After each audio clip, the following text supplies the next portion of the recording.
All right, let's go ahead and get started here.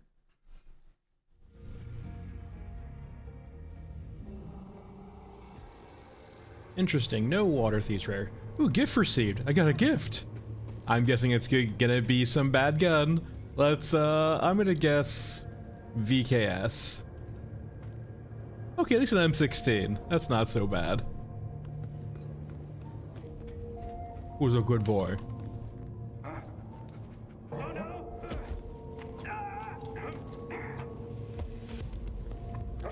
Let me go ahead and turn off the HUD here. Wait, was that like some weird tag? Oh, Grillo. Hey, Blood, how's it going?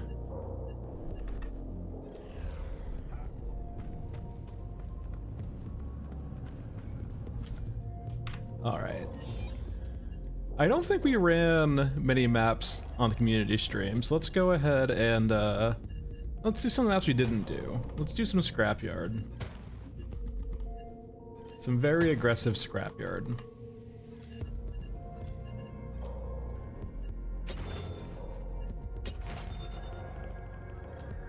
Let's grab some meds.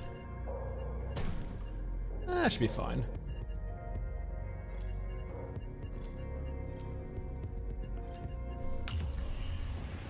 Yeah, this will be a nice little stream here, just chilling, enjoying the game.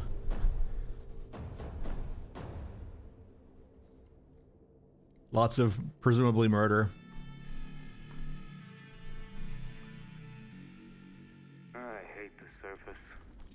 Alright, let's go ahead and start the extract here. Get that out of the way.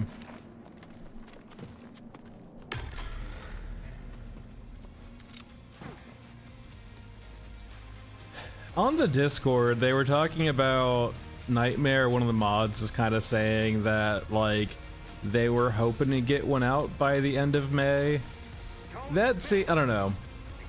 I guess, like, if their whole goal is to keep people's attention, doing a monthly patch does work. But, like, I don't know. In the grand scheme of things, a month isn't a very long time for development, right? But I guess if they already had stuff in the oven, that's perfectly fair.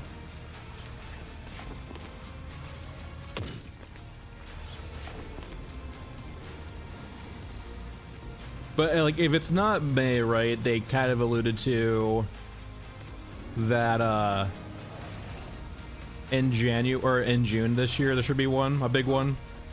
At least with new units, right?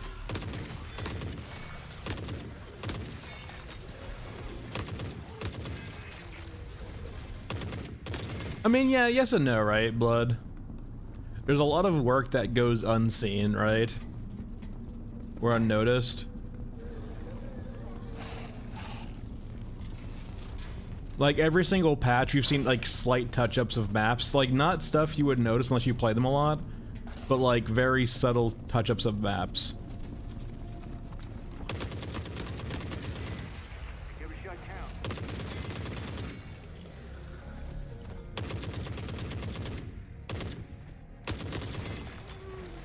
But yeah, we'll say I'm interested. I mean, if it's gonna be the end of May, right, it kind of has to be this week.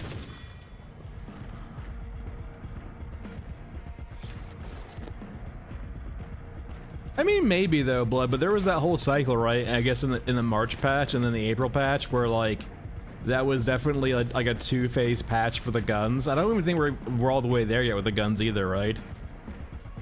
I wouldn't consider the guns done by a large margin.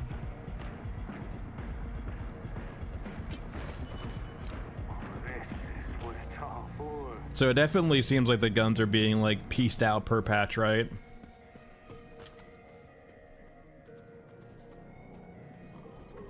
Yeah, I wouldn't. As long as I'm the last one. I would say be cautious about that, Blood, because it does kind of get into like the hopium line, and there's nothing wrong with that. But like, if you build yourself up expecting some giant patch you've been holding back on, you're really just setting yourself up for failure. Hey, Dev, save game.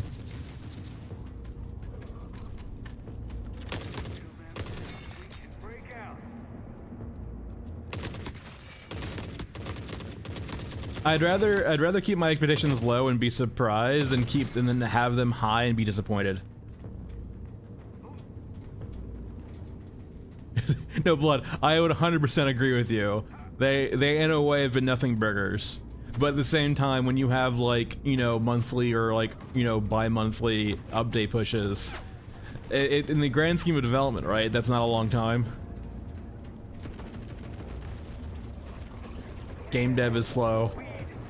So where are you going?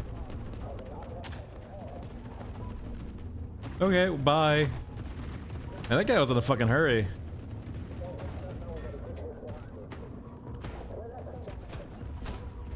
See, that's the trick, right? Knowing when not to pull the trigger.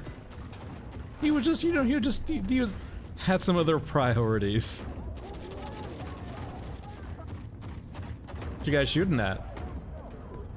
No. Stop walking in place. No, hey, stop that.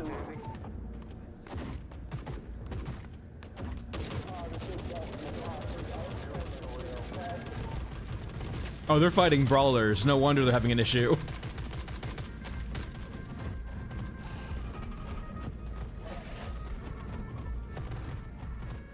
Alright, bye, friend.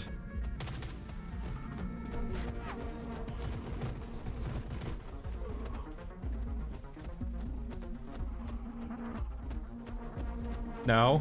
Don't come up here. No.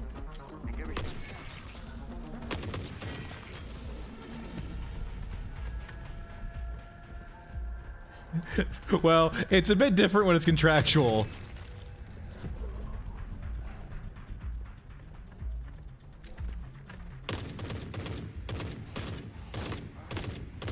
Unfortunately, when you buy a copy of the game, you aren't actually like signing a contract. Well, you kind of are, right? You're signing.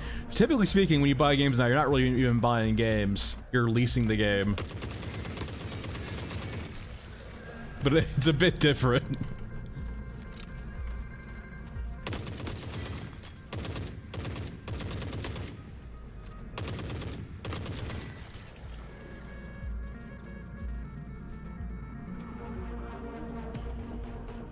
But no, yeah, if I saw a paycheck that was 30% lower than I was expecting, I'd definitely go talking to my employer real quick and being like, hey, what's up?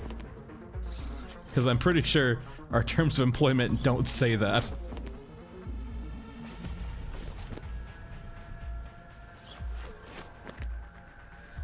Like, don't get me wrong, America's bad, but it's not that bad yet. My god.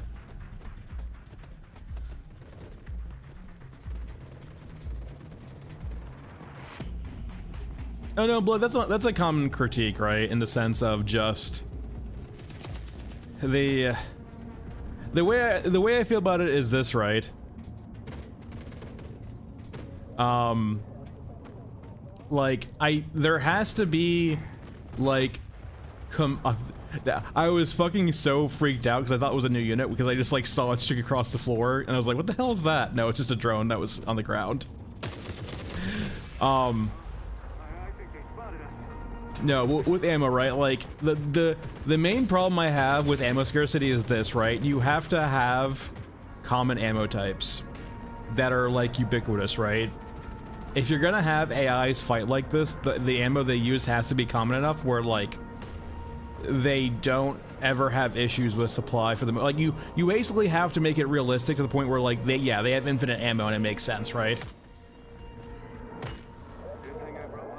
And the way I feel like you can do that, right, is you have 50 BMG for Europa, you have 5.57 or 5.7 with the P90 with Eurasia, and then your Ruska gets a little bit weird. You probably have to figure out what your Ruska does there.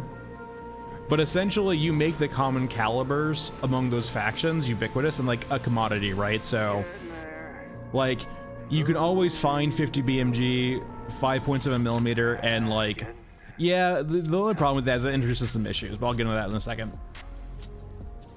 But like, essentially, you make downsides to that kind of ammo, right? In the sense of both the P90 and the Scar and other 50 caliber guns in the game can't be silenced, right? And so if you're trying to play this more stealthy clandestine playstyle, the ammos that are readily available to you are not ones that you can use and also be stealthy. The problem comes in with Yoruska a little bit in regards to like their prevalence with AKs, and AKs can be readily silenced in the game currently. That's a different issue entirely, or it's a related issue, but like it's harder to solve that issue. But like, you could just make Yoruska units rare, to be honest, considering they're supposed to be more of an ancillary, you know, unit anyway. But like, that's how I view it, right? Like, you make the calibers that you can silence much harder to obtain in mass, while making the ones that aren't much more prevalent. And that's the way you can kind of make it like make sense, right? Like, yeah, there's tons of ammo, but not really ammo you can make silenced. And it's more complicated than that too, but that's just a simple way of viewing it, in my opinion. Because like, there's always gonna be the issue too, right? Where if you let someone play the game for like, say, 100 hours, 50 hours, or so on and so forth, right? You're gonna have issues with them stockpiling ammunition. And I don't really feel like you should plan for that as a developer, but it kind of highlights is like, do you ever have an end game that you would like almost reset with? Or do you even plan around like people having endless silenced ammunition, basically? Is it ever worthy of your consideration? Let's go over to Scav Girl.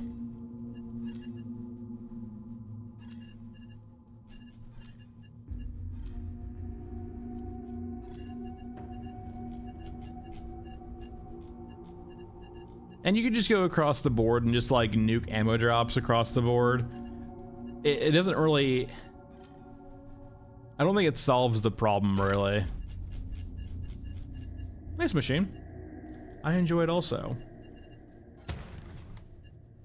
Bring a little bit extra we're good. We won't do a lot of shooting.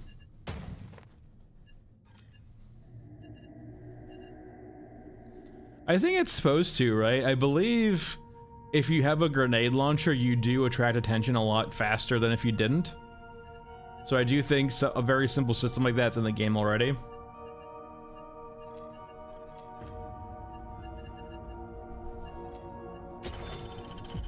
Oh, also let me go ahead and go to private here.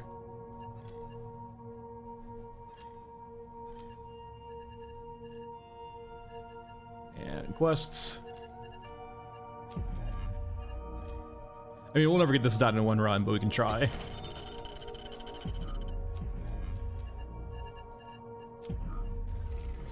Yeah, the tanks, I think, are just a weird system right now, right? Probably the gun we're using right now. The FAL, the SA-58. The reason why is because... I'll play a special character. The reason why is because it has the ability to one-shot the most infantry in the game. The RPK is also very good. There's a few enemies that the SA-58 can one-shot headshot that it can't. The downside of this gun, though, is getting ammo for it's a real bitch. So if you like going guns blazing, you're probably better off with the RPK.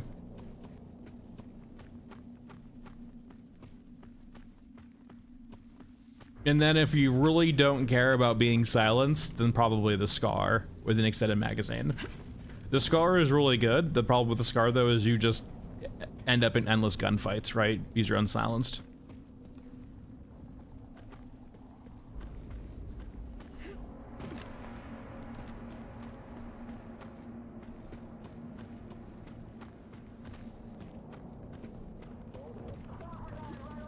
And the kind of the problem with that too machine is that like most of the guns kind of compete against that kind of the hell compete against that, right? Where it's like, because like essentially the guns are so similar that like really there's not much differentiation between them.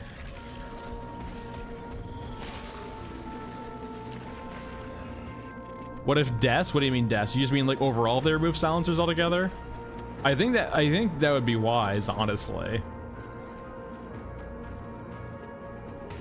It's much simpler to program, I would imagine, one AI set.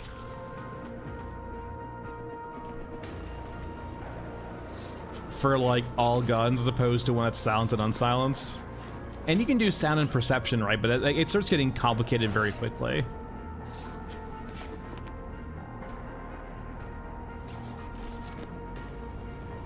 And like, I wouldn't mind if the only silenced guns were guns that were like scav quality, or like essentially guns that were like almost homemade silence but had serious drawbacks to be silenced, right?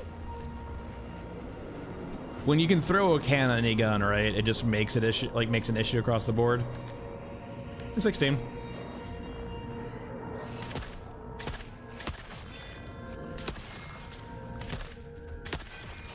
Let's keep moving. Yeah, if you like sitting back and waiting, then probably the foul, just because like the few instances where you do want to pick off enemies, it's really useful for that.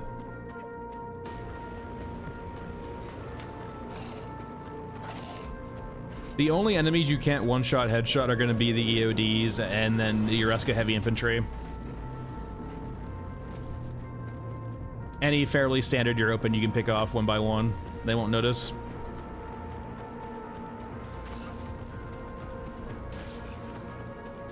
Oh yeah, the medbay is down over here. It's this door you have to hack down here.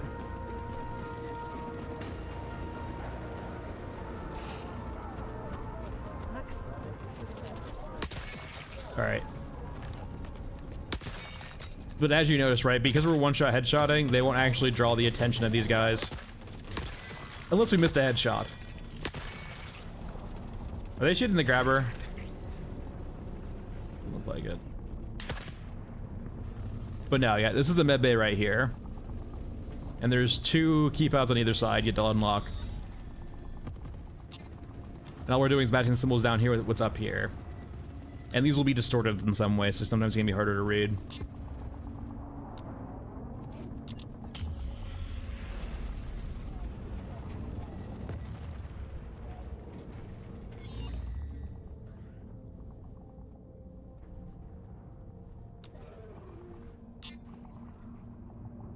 Why is my mind broken? There we go.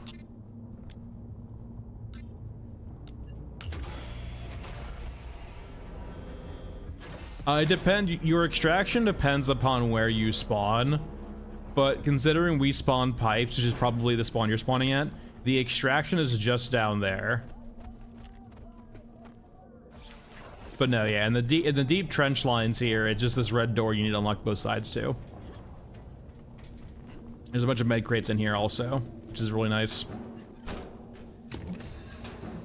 Gotta hold on to this for safekeeping. I do genuinely like the few times we did kind of like a no trader, like a new player game shift.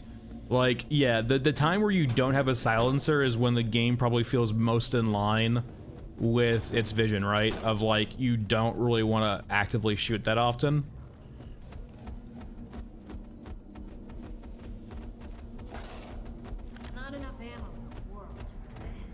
But no, if you spawn at pipes all the way over here, you basically just come down to the deep trench lines, and it'll be basically along this back wall here. And from this back wall, the extraction is over here.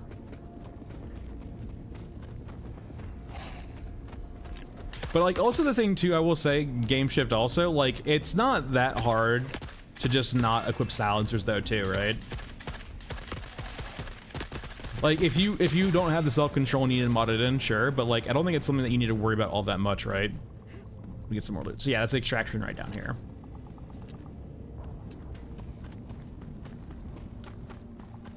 I generally don't want to get into concepts like durability, and it's a lot of extra micromanagement, I think. Bad luck today. Like, if they had like all the time in the world to micromanage certain items and balance and stuff like that, I could see durability being fine. But it's a lot of work to do things like durability, I feel like, and weapon wear and item wear and so on and so forth. and have it be like impactful, right? They did mention it like a few Q&As ago, right? How like they're not trying to be a pure stealth game or like a game with like a full stealth system, right? That's not really in their wheelhouse.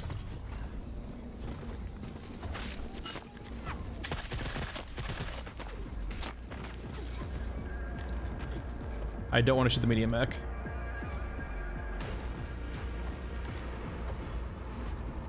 I mean, Ironed Out or even exist, right? Game Shift. Alright, easy. 16, you can only equip silencers on certain guns. So both Aramaki and Grillo will sell silencers on their equipment page. And then you can just kind of experiment with what guns have them. Basically, most conventional rifles will be able to support a silencer. Like your M4s, your AKs, your RPKs, all of them could have silencers, essentially.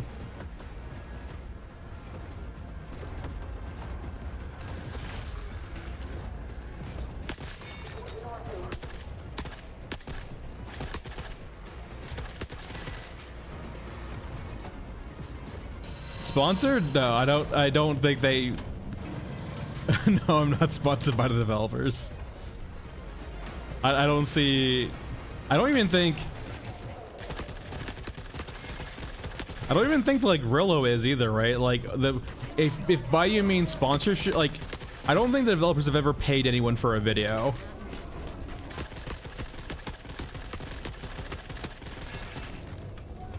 Alright, I need to leave. I'm really low. Fucking HKs.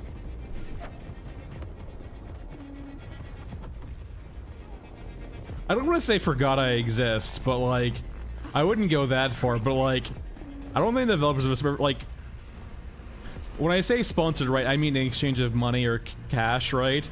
They may have paid Rillo, I mean, maybe not, I don't know. The thing they have done, though, for me and other guys, right, they have given us information. But no, like, I have no idea. I haven't been sponsored by anyone, and like I was contacted by a few people, to be honest, but like the games they were offering or like the deals they wanted just didn't really vibe with me.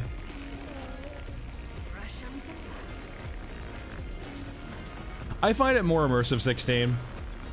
I'm not the biggest fan of the HUD in this game currently, so I'd prefer playing with it off. It's weird, right? 'Cause I wouldn't say the HUD's bad. It just doesn't. It just misses the mark for me.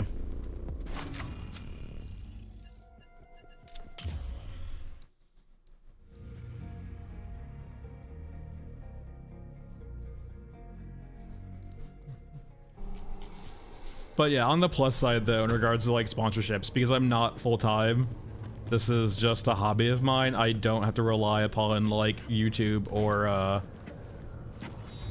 sponsorships for my income, because like it's rough, right? Because like when you're like lean into YouTube as more of your full time or more of your revenue of income, like you start having to do things that like are necessary, right? Even if you don't really enjoy them, right? For example, doing games that might be more focused on pay to win or MTX or just, you know, general YouTube games, right, that kind of push sponsorships in regards to like, you know, exchange of money. That would work too, 16, like dynamic HUDs like that or just mores. Game Shift, the way I would phrase it is probably more minimalistic, kind of like 16's describing. Something that fades or just smaller. Nice, Bob. Congratulations. All right, let's go over. Let's do a stairway. Why not?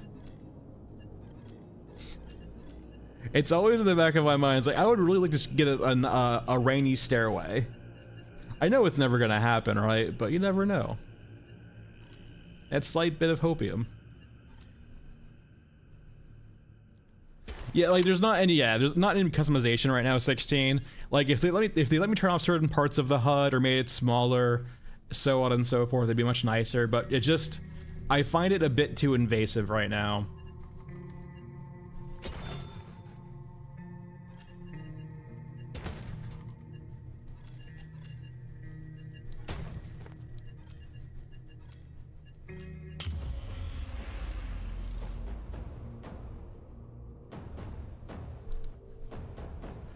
Like, I'll turn on the HUD for a second here and I'll show you guys. When you look at no HUD and you look at HUD mode, it just does kind of hit different, right? Like, just for example here, right? This scene. And then this scene, it's enough where it just kind of ruins the ambiance of the game a bit, right? It's a bit too invasive. Like, it's not bad. Don't get me wrong, it's just more than it needs to be. Like even Tarkov, right? You usually need to like toggle a key to see a lot more of your HUD or inventory, something like that. I would prefer a system much more like that, right? Or just control, right? I don't want to see like a giant bar. It's all just too big.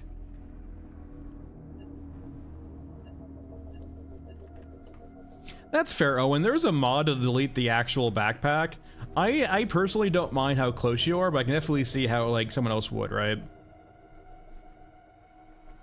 100% 16. Like I think it's a wise choice for a smaller indie studio to lean against PvP, especially as kind of their first game doing like full stack game development and not just one element of it, right?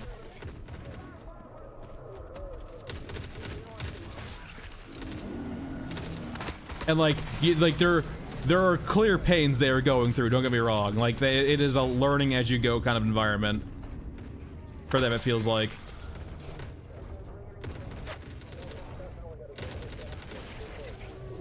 So it's good they didn't choose PvP.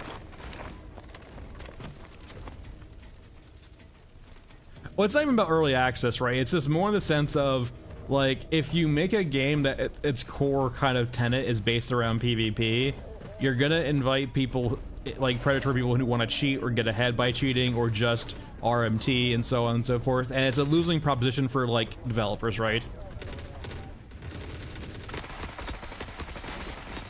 Tarkov got away with it because it was a small game for, like, Tarkov got away with it for the longest time because it didn't have RMT in the game yet, right? There wasn't the flea market for the longest time in Tarkov, and it was also like it was still in the heydays of the early days of like for-profit cheating. Like there was still for-profit cheats before, but like it really blew up around like it really blew up around COVID.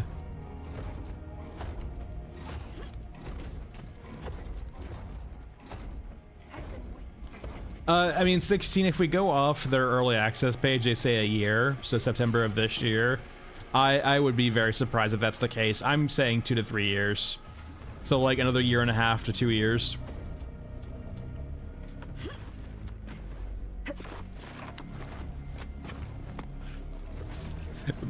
Bob, I mean, I would be careful in regards to rhetoric like that.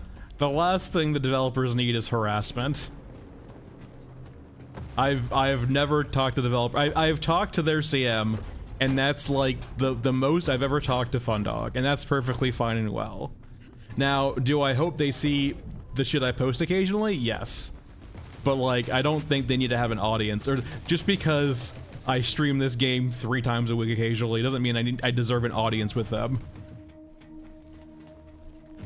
That they owe me something. Because in a way, right, I am making money off their game. Most of my YouTube stuff's monetized. Granted, though,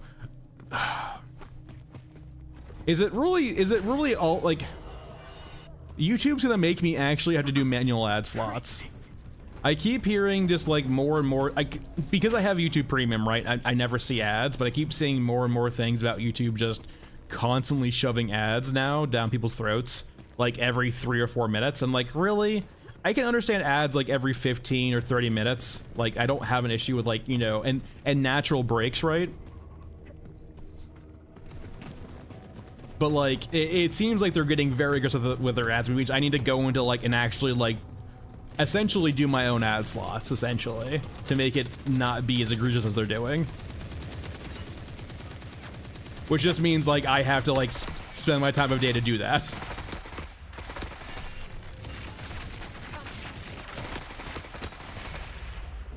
Game shift, like, I said this before to a few people who are being trolls in chat, or trolls in my comments.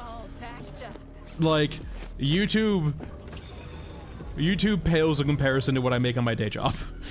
It is, I am working for way less than minimum wage, essentially.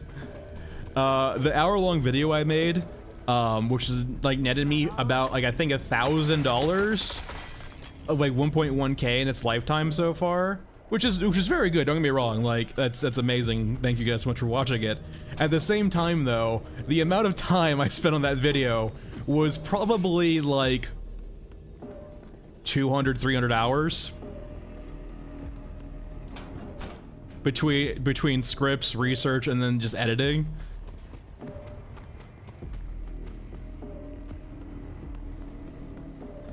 I would probably just say, conservatively, I'll say 200 hours, right?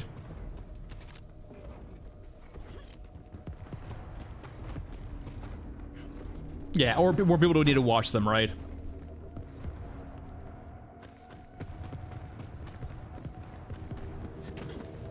Yeah, and like I imagine Game Shift 2, this is all a solo job. I am probably not the fastest writer or editor or any of the things, right? If I had an editor, it'd be quicker. If I had a writer, it'd be quicker. If I had lots of other things, it'd be quicker, right? But like, because it's only me, it's me doing things I'm not necessarily skilled at, so I'm learning as I go, kind of, sort of. But no, yeah, it's way less than minimum wage. But I enjoy it, so it's fine. It's not about the money. The money helps, don't get me wrong. But like, because it's not my sole income. I mean, I've been accused of being anti-slop. And like, here's the thing. If you want to call my work bad, fine, I don't give a shit. Like, that's perfect. Like, you can have that opinion, that's perfectly fine. If you want to critique me, that's fine too. But to call it AI slop is like, come on, really? Like, at least call it bad for that. At least make it bad on my terms, right? Like, say it's bad because I'm a bad writer. It's bad because I'm a bad editor, not because I'm using AI.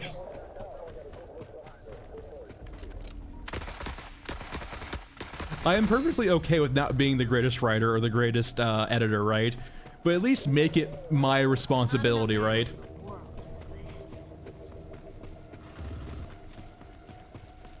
Exactly, it's trash, but it's my trash. I made that trash.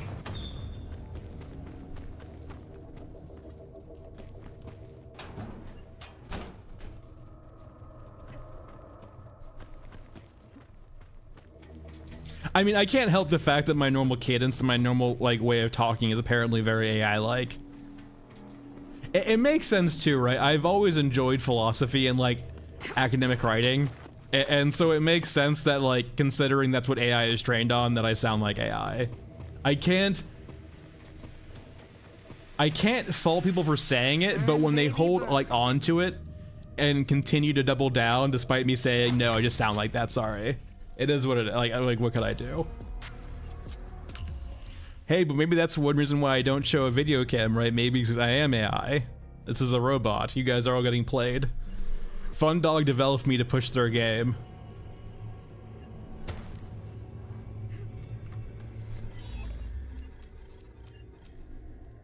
I am just ChatGPT.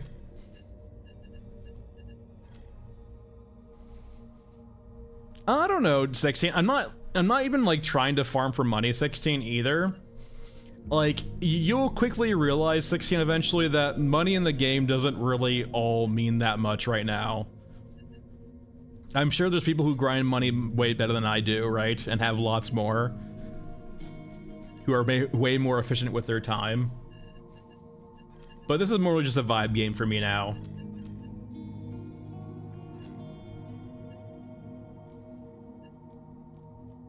Baby, dead internet theory game shift, we're all just AI now. What if... Well, we're not there yet, Duffs. In a way, it's worked out really well too. Like having it slowly trickle to 10K, because I said I would release a Discord at 10K, and it's ready. But like, I'm sure there's plenty more that needs to be done on it.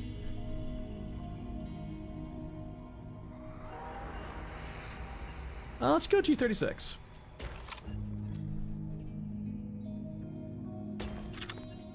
Oh, like John, that's the whole thing too, right?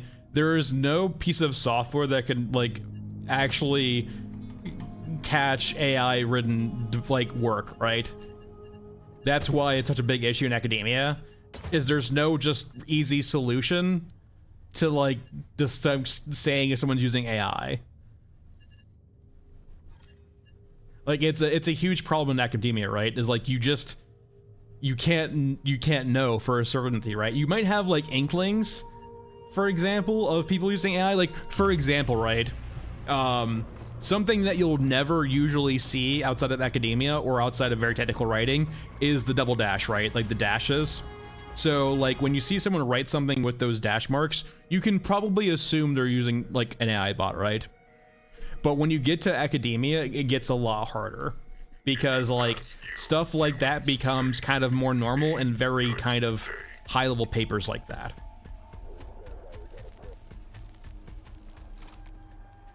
I mean, the problem is that I'm not really sure what I would collab on, right? Like, would it, like, I mean, just play a session with them, essentially?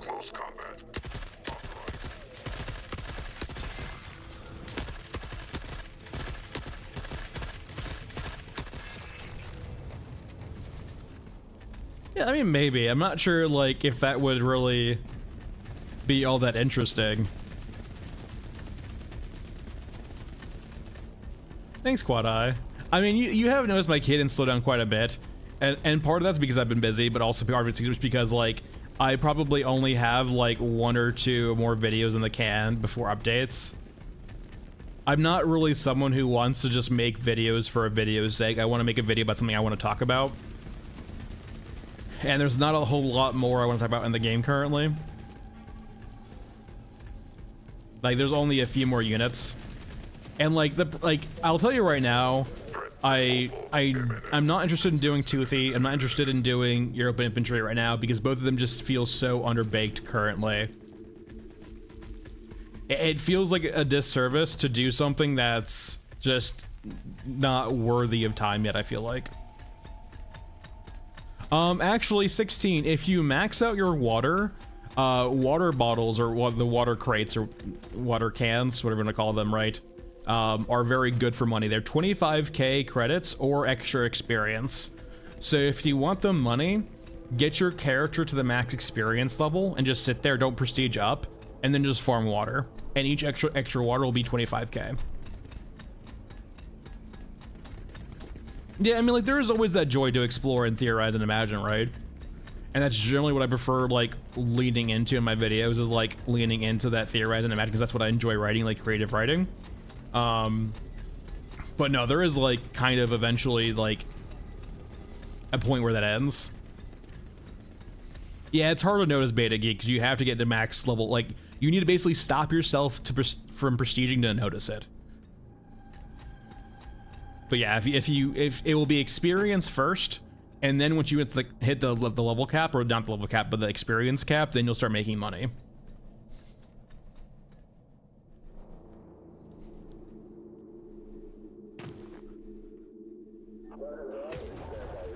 You should just be able to kill people basically, right?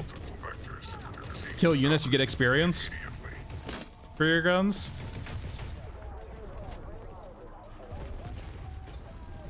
Now, not all, like, so guns will, weapon experience will allow you to buy certain attachments from certain vendors. Some guns only have very few attachments though. But they should all have max levels of, I think, 50, right?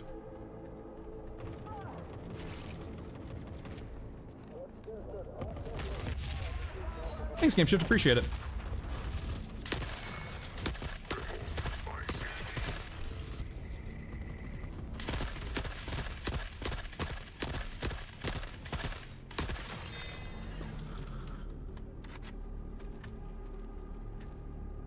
Correct, yeah, you need to use weapons to actually level them up.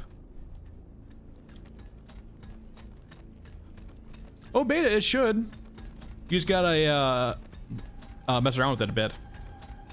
Let me get back to the actual innards and I'll show you guys.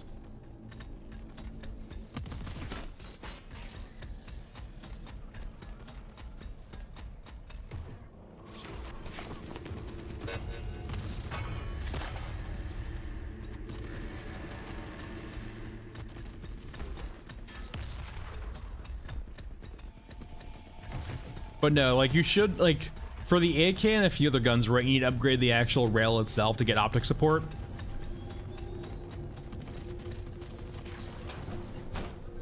Yeah, exactly what John's saying.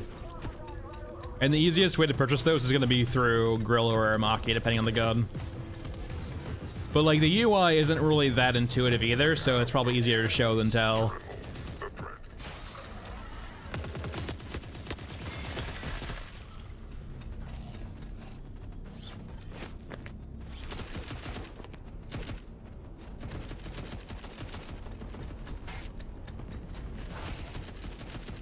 M16 does have a scope though, actually. It's an interesting scope, but it does have a scope. I think it's high level though. I don't remember what level it unlocks at though.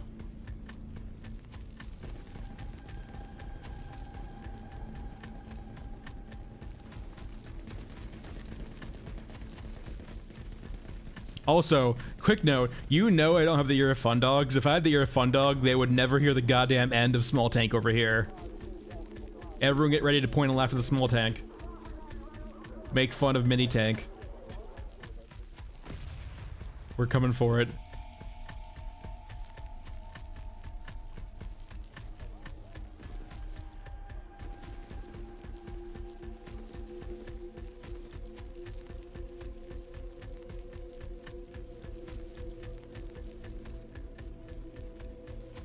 No, 16, that was off-putting to me too, right? It just like, why is not the flashlight just toggleable, right?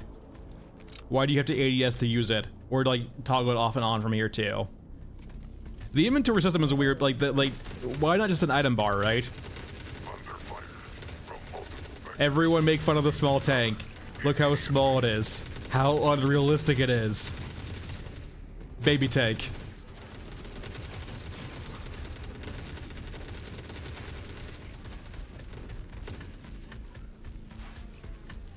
It's cute.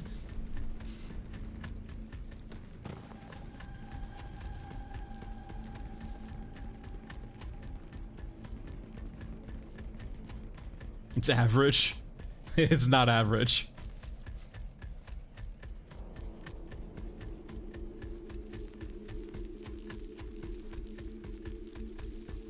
All right, let's go talk to the two vendors.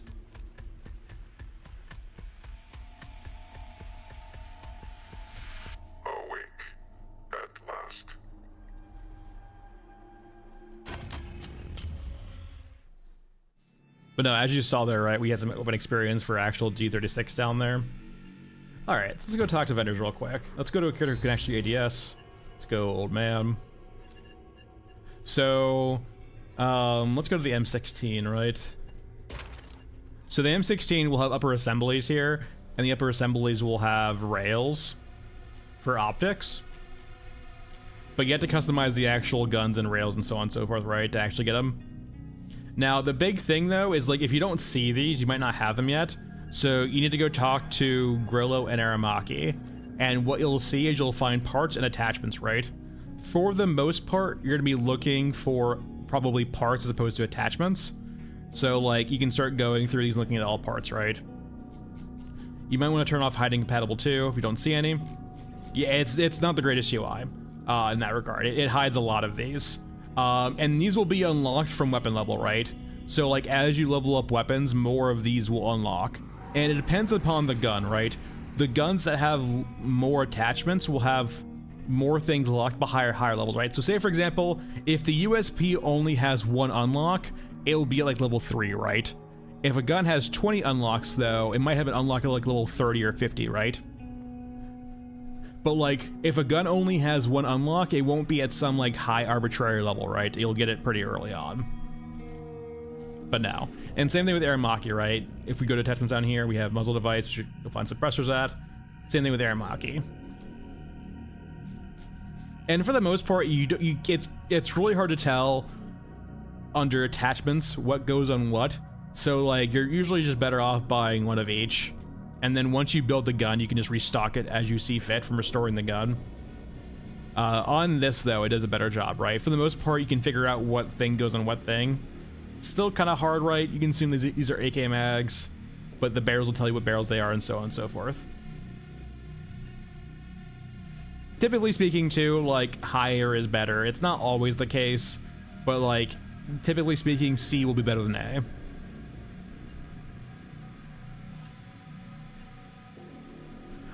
Game shift, it's hard, right?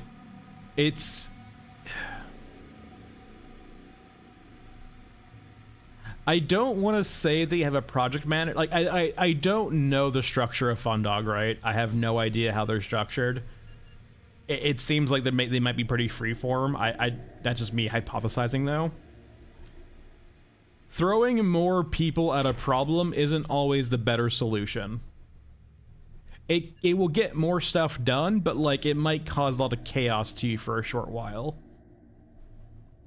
And it's important to note too, Game Shift, like this game will always be pretty niche, I imagine. It's not going to be some like, you know, 100k player a day, you know, game ever. Which is fine, right? It's not trying to be that.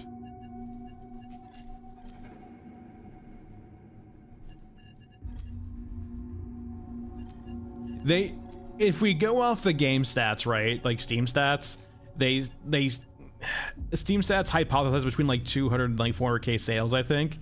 So they have made a decent amount, the chunk of money, right, to sustain themselves. But game dev is like a long and arduous process, right?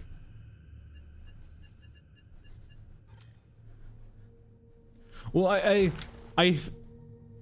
if the only way to make this game more mainstream is to probably introduce PvP, and like, yeah, it wouldn't go very well. There can only ever be so many Helldivers in the market, right? There can't be like endless live service games that pop off that all cannibalize each other, because naturally they'd all like, yeah, it just doesn't work.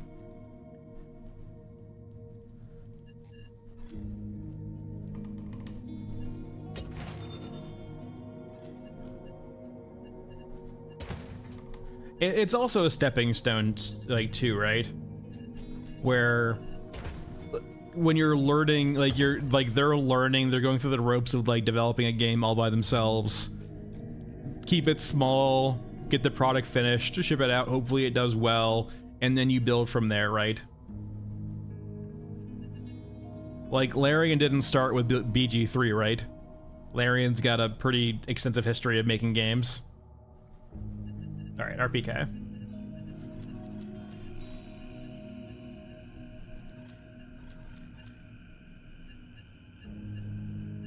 No, we can do Mesa, actually.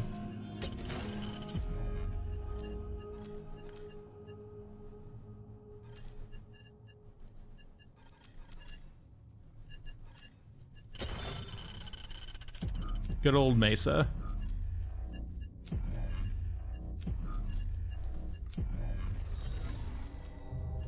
And keep in mind too, right, like, even with like Larian's success in their earlier games, like, I imagine too, right, their success in their earlier games was probably a way of them gaining the traction and getting, like, kind of showing, for example, investors or banks that, hey, we can do this. Because if I remember what the CEO of Larian said, right, like, if BG3 did not do well, they were going to be insolvent. Like, it was a swing for the fences for them, right? And in a way too, right, like, they had to cut. There was supposed to be like a much larger act. Hold on, get banned. All right, goodbye. A much larger act 3 for BG3 and like a whole entire section. But like, you can tell it's like they had to cut that out, right? They had to work within the constraints of their finances, right? Like, there was a certain point where they had to release the game.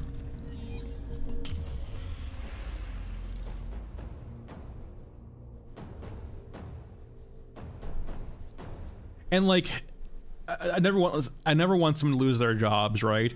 But for example, them laying off Mads, the old CM, kind of shows that they're being mindful of that, right? They're being mindful of their runway.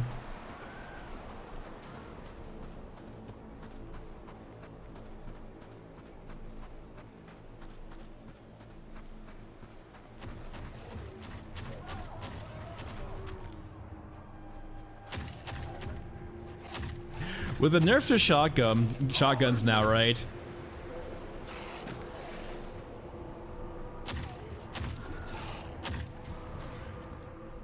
It's just... So essentially they nerf shotguns. The shotguns are still powerful versus most enemies, but like, the shotguns against cyborgs, right, just don't do that much damage anymore. And so these scripted fights between the EOD shotgunners and the cyborg just always is like skewed now. Are you guys just hanging out? I feel kind of bad for killing you guys now. No, hey. No. No. Who's a good boy? Who's a good broken boy? You're a good broken boy. Who can't path over here? You can't path over here.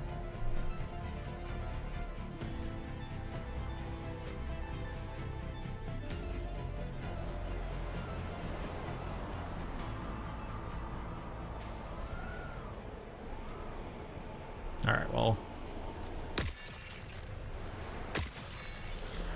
They're free now.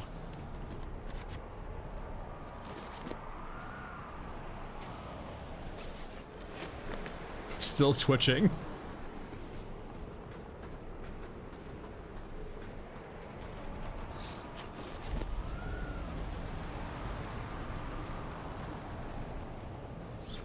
But no, since they've nerfed shotguns, I'd never seen these poor EODs win this fight once. Before, they would actually win it most of the time. Don't look at it. Don't look at it. Don't look at the bug.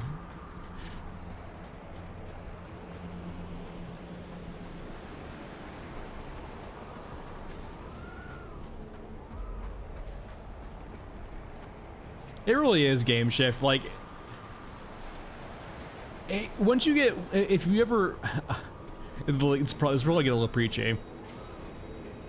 If you ever work in like software development or the more like technical side of like working with computers, things just take time, right? And it's like, it's a weird thing too, right? Where you can make it a bit faster by adding more people, but like there's a certain point, right, where it's honestly not worth the effort to add more people. It's just that something that needs to be worked through, right? Like, when you hear about crunch, right, and I'm never saying, like, crunch is bad, right? Crunch means that, like, you are rushed for time, but on a certain level, right, you can't add someone else to do the same job as someone else, right? It's complicated. Like, it's just... There's only so many people that can be working on the same project before you get massive diminishing returns, right? And like, every single person you add to development requires eventually more logistical people, right? People who are more in the role of like organization as opposed to development, right? Oh god, no. I'm sorry, I didn't mean to pick up the pictures. I kind of did by accident though. I didn't, Me and my freaking loot all curse. Alright, who do we have? Oh, just the EODs? Okay, we're fine. Time to punch that time card. Go, Chopper, go! Kill the EODs. You got this, Chopper. Man, Mesa is so cursed now.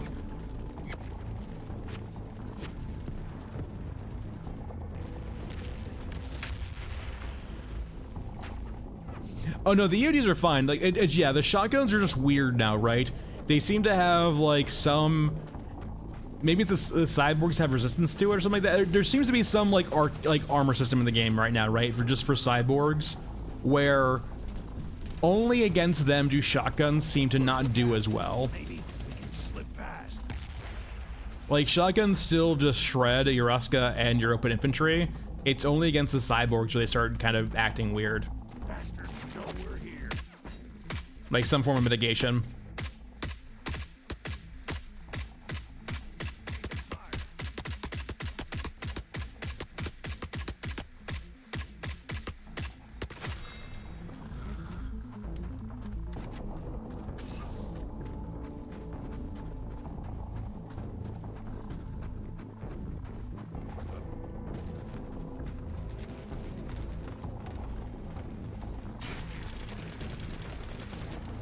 Pick your target.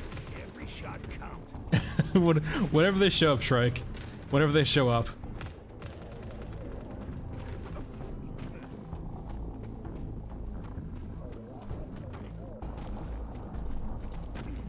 It's so...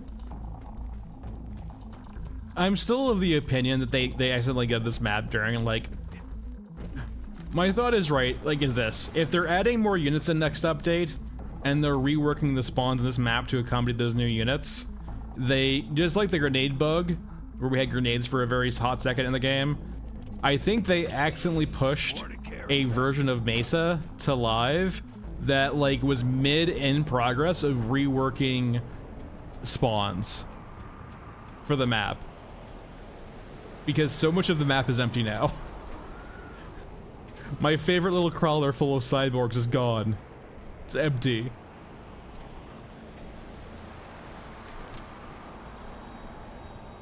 Not a cyborg in sight.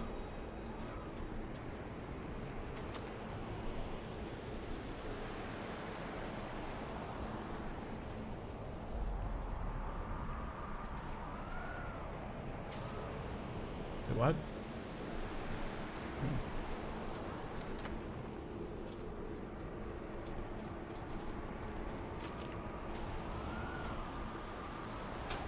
Also, yeah, I wonder if we're gonna get a reworked interior to these, or rather like a full interior. I'm curious what the back hangar bay looks like. I more and more I am kind of getting this feeling that these are like one-shot war machines, right? They're not supposed to be serviceable. Like, they are loaded up from the factory, and once they expend their ammunition, they're done.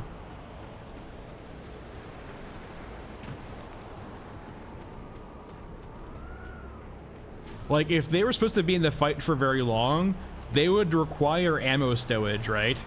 But, like, it just doesn't exist anywhere, it looks like, on this thing.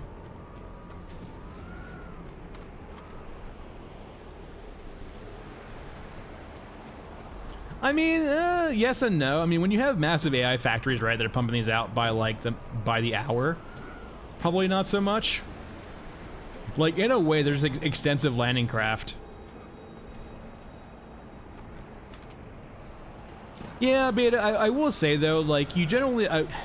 it definitely feels like the case where, like, they really rely upon... Most companies rely upon the user now for Q&A. Not that they won't have any Q&A in, like, on hand, but, like, really does not feel like they actually have, like, lots of Q&A anymore.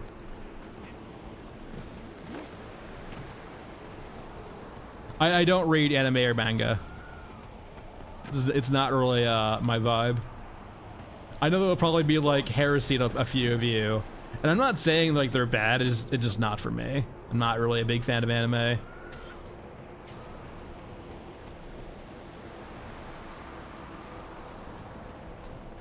Or JRPGs either. Just something about the art style just doesn't do it for me. For sure, Ray.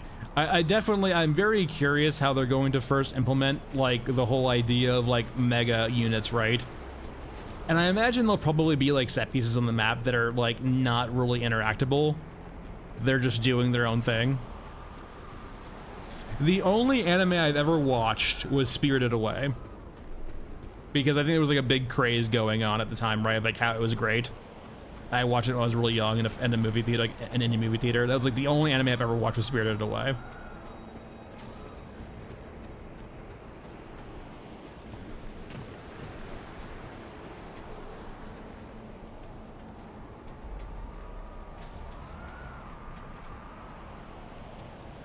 It's been so long since I've seen it, I just honestly can't give you a reflection on it, really.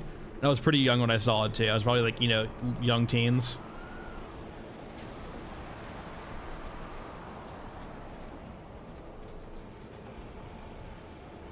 Oh, Masked Man 16.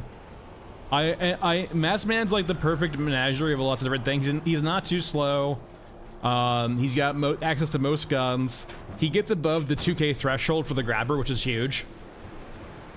So like, my preferential character is definitely Masked Man.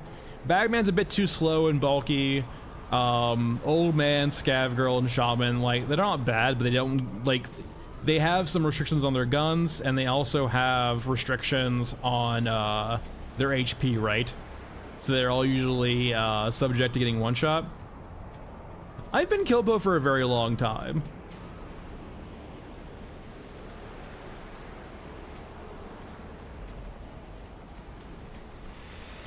Easy. I've been Kilpo for probably about 20 years, I imagine. At the very least.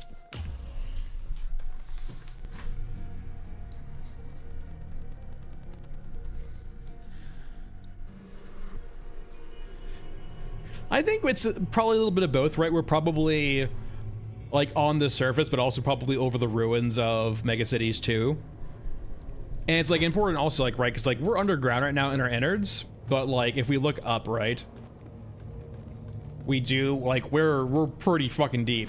So even when we're on the surface, we're probably over things like this. Over these like underground megacities essentially, or underground superstructures.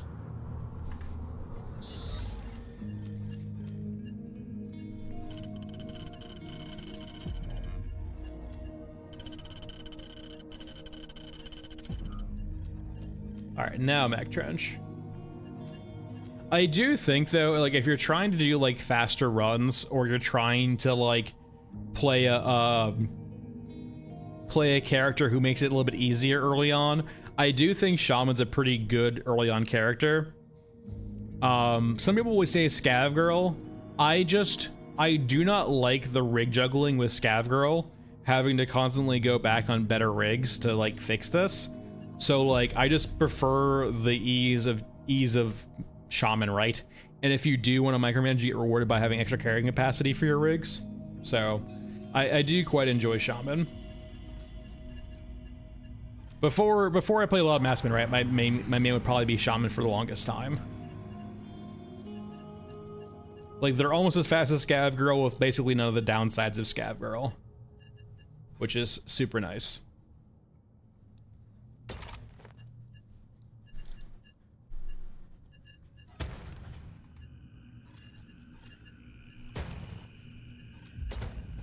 Alright, quests.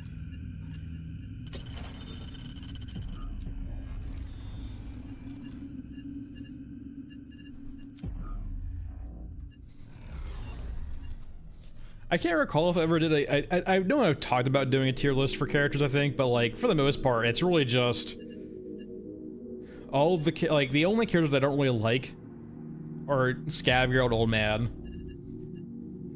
because of the rig juggling.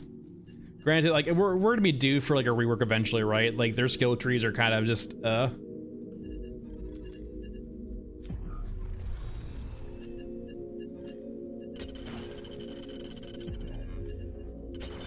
Alright, the good old trio.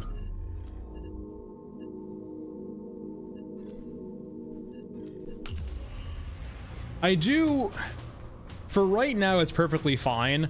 I do kind of hope they explore the idea of water death again. Like, naturally, the water death cannot be tied to an IRL timer, right? But I don't hate the concept of water death itself, right?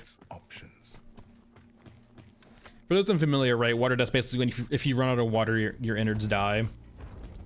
Or like you have issues, essentially.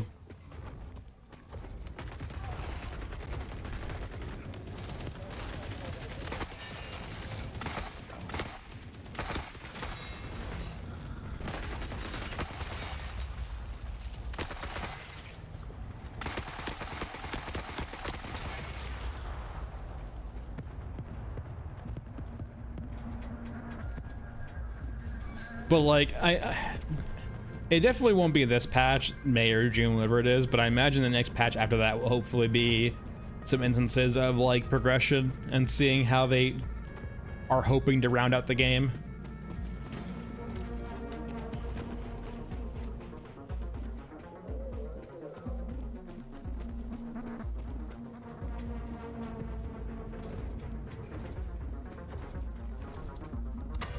So like, even for example, like I enjoy Helldivers, don't get me wrong, but like I'm already kind of feeling the fatigue of Helldivers, right? Where like I'll play it like maybe like every couple of days for like an hour or two, like not all that much, but like in a game, it feels like a game that does like wants your attention constantly with no end in sight, right? I just really hope they can find a way of like actually creating an ending in this game. And like not a literal ending, but like the ending of a cycle, right? Like a narrative or a stopping point essentially, right? You can keep playing if you want to, or you can restart your cycle if you want to, you can keep progressing if you want to, but like this is kind of in a way like a closed circle here if you so wish to like exit the circle. Because like that is to a degree some of the exhaustion from live service, right? Is it's a constant treadmill. By design, right? That's what they want to do. They want to keep you on the treadmill for as long as you can.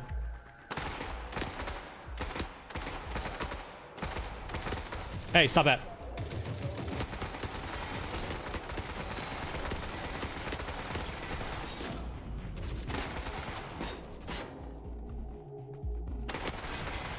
All right, that hurt.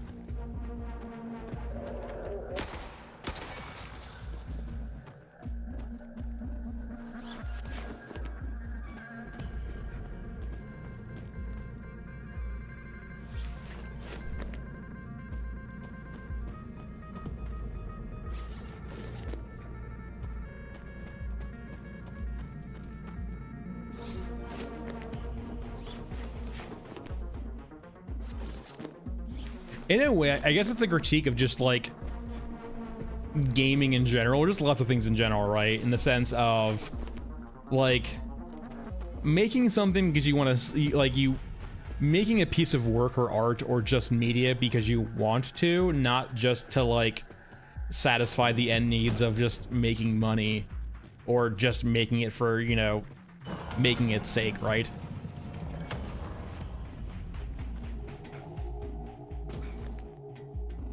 Exactly, right? Like, it can be as literally simple as that, Game Shift. It doesn't have to be like this whole grand conclusion, right? It can just be as simple as that, right? And in a way, the whole prestige system is much more in line with a concept like that than their current level up system.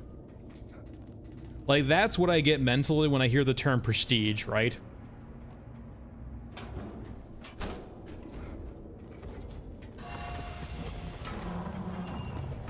I don't think of leveling up when I hear the term prestige. I think of like, you know, oh, I've like done the whole content loop. Let's go again. And maybe get some cosmetic rewards.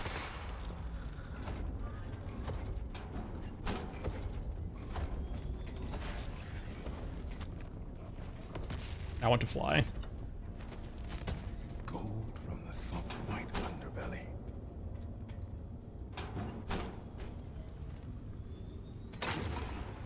And in a way too, right? Like at that point also, like there are certainly plenty of people who just want to hoard and vibe in the game, which I think is fair. But like I think at that point, right, like the prestige is a way of you offering a new game plus, right, but not making it mandatory. For the people who want to hoard and just want to experience the end game of like and like the foreverness of it, that's perfectly fine. But like it is nice to have a system that allows you to just prestige up, right? And just like reset. Like a new game plus almost in a way.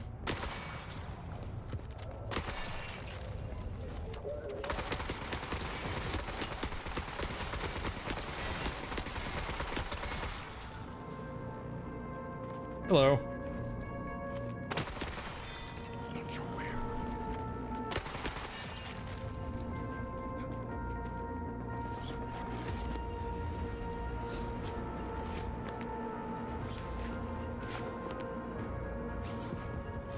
I mentioned this before, Game Shift, so this might like recollect your memory in regards to what I've said before.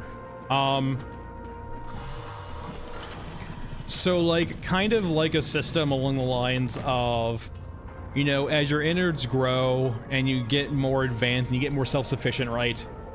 Eventually, like it's a matter of time before you're noticed, right? And before you're pushed out, before you have to reset. And in a way, like opting to prestige could create the scenario of like, eventually you have this massive assault on your innards happening, right? And so it becomes like a question of survival. Do you just abandon everything and leave, or do you try to save what you can and leave? Like, you offer essentially like an end game choice, right? And so like, you're kind of forced to restart by the necessities of war, right? And people finding out where you are. And say, for example, you kind of work that into the progression too. Say, for example, let me stop saying that so much. Anyway, like, say the end game kind of quests for the game require you getting like high technology or, you know, tech. Say, for example, you need to actually not disable Mother Courage but kill one. So you do this like huge quest line to not only just disable Mother Courage but actually eventually kill it to harvest some part from it. And that could like unlock some technology inside of your innards, right? But as you get more and more of this technology and like kind of progress your innards more and more, you kind of increase the threat of your innards to some degree, and kind of as you progress your innards, the difficulty starts ramping up a lot.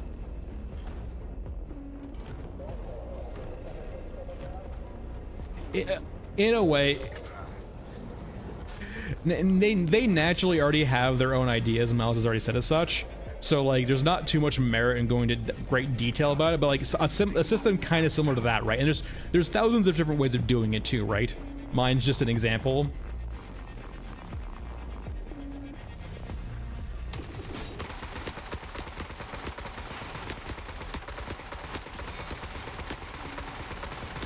But it's just a way of creating like a narrative point to like have a reset, right?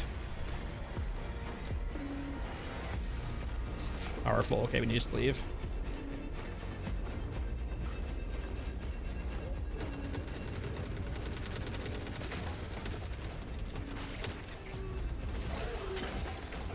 You see nothing.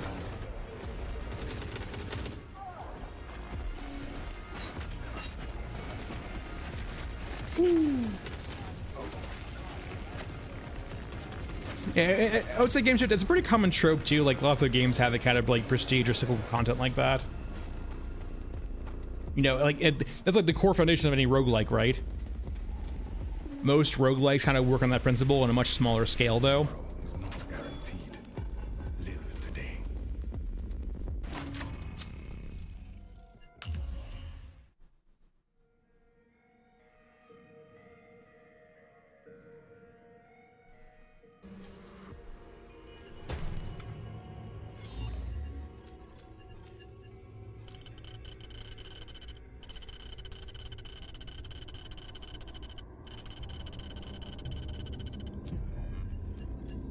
I'm never curious if we're gonna get reworks of quests though. So many, well, I mean, I guess it depends to what, like where they want us to end up at. So many of the quests feel like we're just mercenaries, right? As opposed to scavengers. All right, time for slow bagman.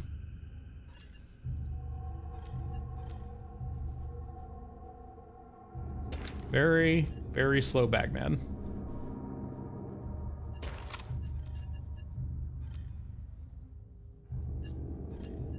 Some grenades. Let's do some mech hunting, why not? Let's bring a tac cam too so we can actually find the stuff. And a few drills.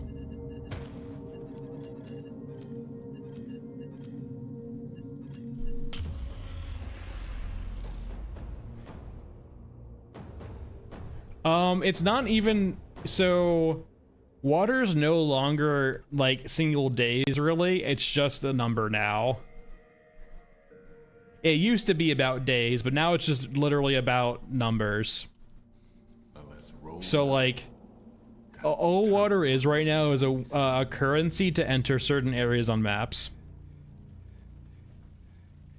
And to get more experience and money, really.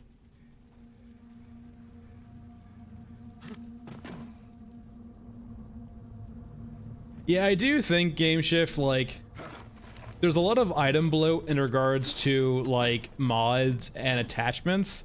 I kind of would prefer a lot less of that and a lot more different, like, actual, like, things to scavenge.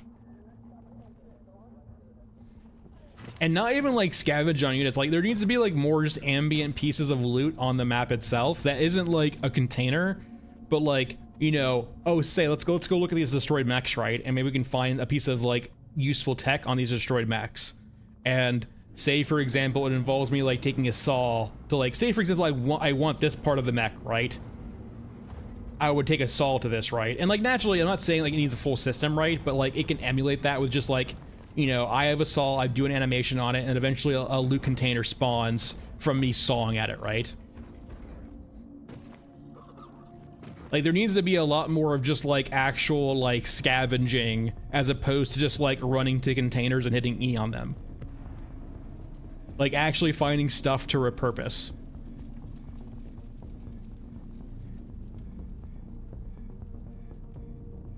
You know, looking through the dirt and the muck for, like, useful items.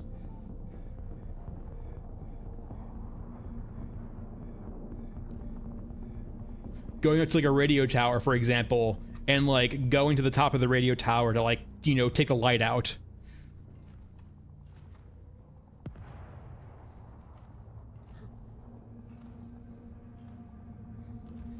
I want to go to people's homes and rip out the copper cabling, okay?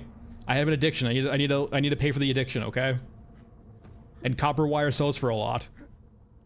Oh god, what's that? What's that thing that people, like, steal a lot of nowadays in cars?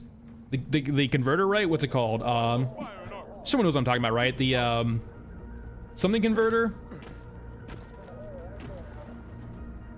I'm not a car person, so yeah, forgive me. Is it catalytic converter? Yeah, like doing that, right? Like going to someone's scav car and ripping out the converter from underneath their car. You know, just scav stuff.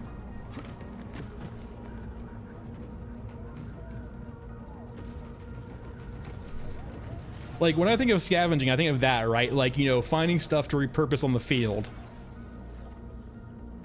By, you know, use, not thievery, just, you know, appropriation. Unfortunately, no medium mechs stay on this map, which is very sad.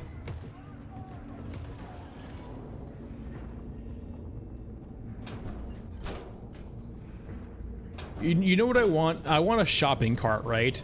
I want to be able to push a shopping cart through the map and load it up with shit.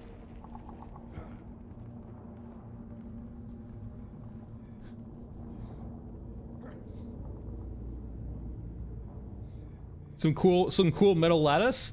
Sure, throw in the shopping cart. find a new wheel for your shopping cart? It's fucking amazing. That's progression right there. Finding the wheel to replace your shoddy wheel in the shopping cart.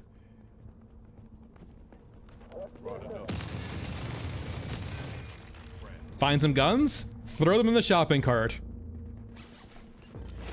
That would honestly be peak duffs.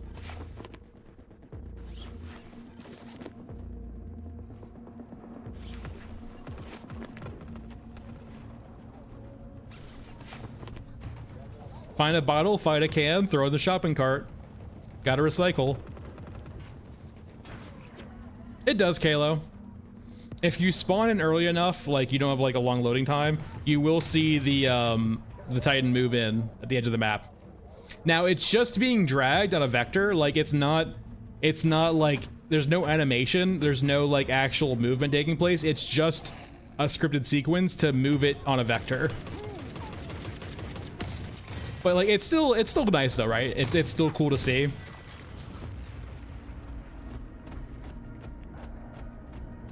I mean, they don't really do something. It just has a little animation that plays at the beginning of the actual map.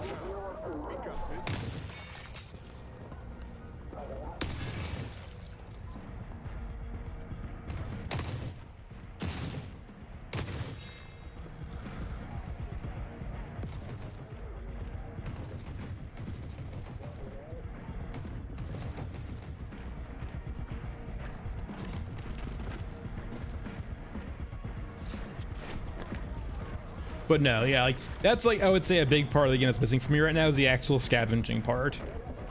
And a part of that's loot, part of that's the actual mechanics around salvaging itself, right, or scavenging itself. I don't really think just running around hitting E in containers really scratches that itch for me.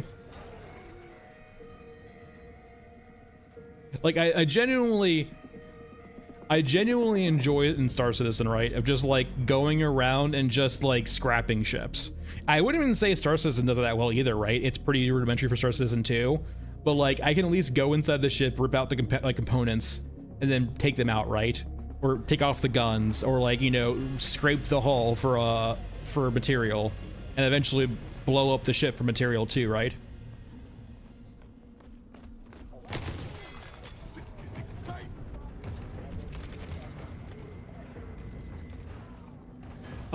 Their whole push this year, Shrike, is to make the game more playable. Like, I would say wait for the end of the year. You unfortunately just passed Free Flight, which is a free time to play the game. I would say wait for the end of the year and see the grand culmination of an entire year spent on making the game more playable. Because that was their mission objective at the beginning of this year, was like, we're focused entirely on playability of the game. And we're seeing more and more of that every single patch now, in regards to stability and playability and quests and stuff to do. But I'm kind of interested in seeing their grand culmination at the end of the year, right? What is an entire year of them that focused amounted to? Okay. I would consider it's in a better spot now.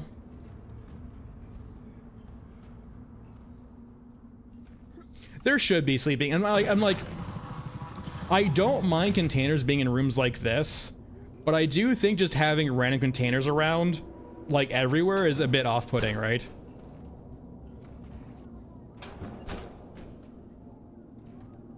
Like, sure, it's a convenient way of doing loot, but I also think it's not very immersive way of doing loot, right? Just to have all these convenient containers around.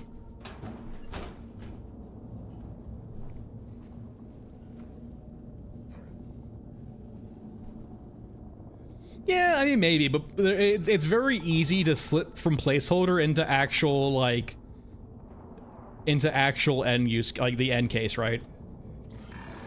Who's a good boy? Who's a good boy? Did you murder all those Europans? Yes, you did. Yes, you did.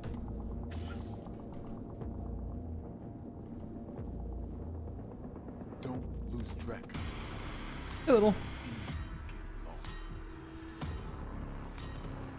No. No.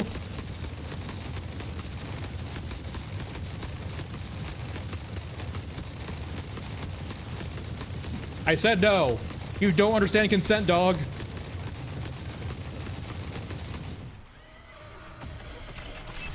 Hey, stop that.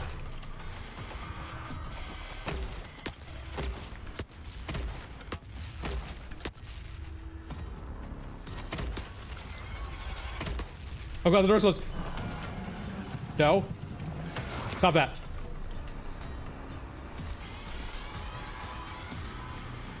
Bad dog. I'm gonna sleep for a week. Wake me when it's game time. Game shift, you mean great writer for the grabber?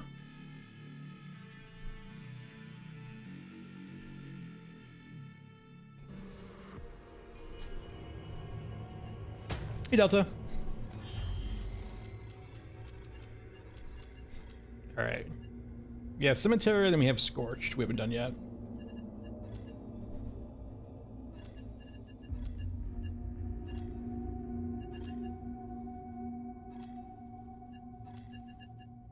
I mean, that's the secret about playing a character like Bagman or Maskman, right?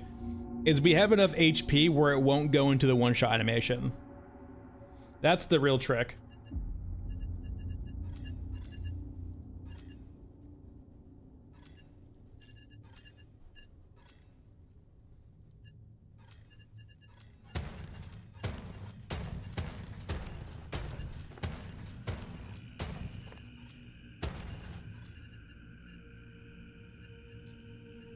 I wait up the scope. I mean, they're killable, which is a railgun. Yeah, I don't know their end game in regards to the grabber and unkillables. I do not know their end game.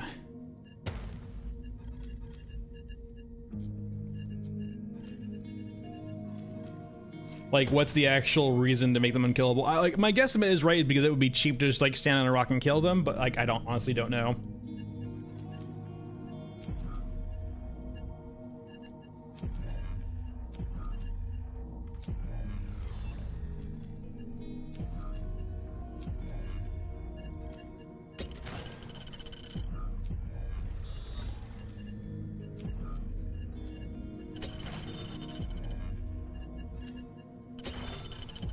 Alright, I'm probably gonna need to go ahead and put the HUD on until I get on top of the rock.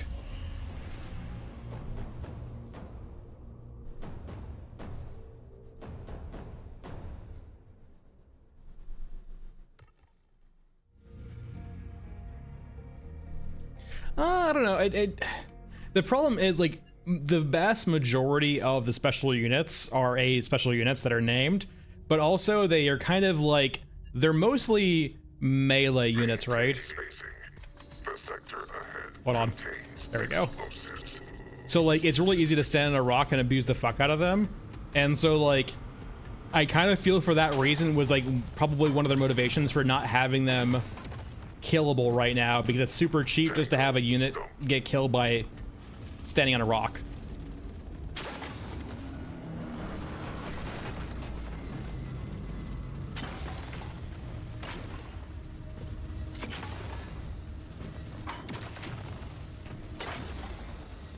Gabe, why can't I jump up there? Hold on here. Did they nerf the rock? Or I'm just incompetent right now. Too much weight. Gunhead too fat.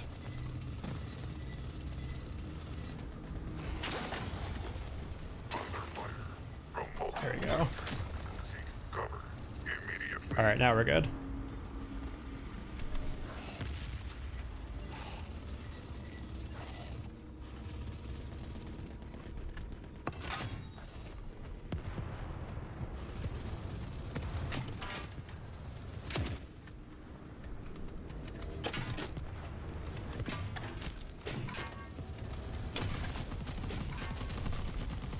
Go, my minions, go.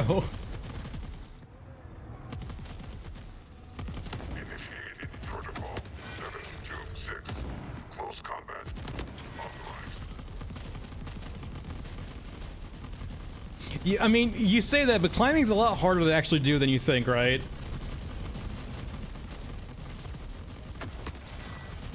That's a lot of animations per enemy to add climbing to every enemy that's at melee.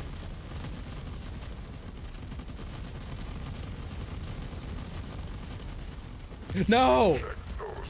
You monster!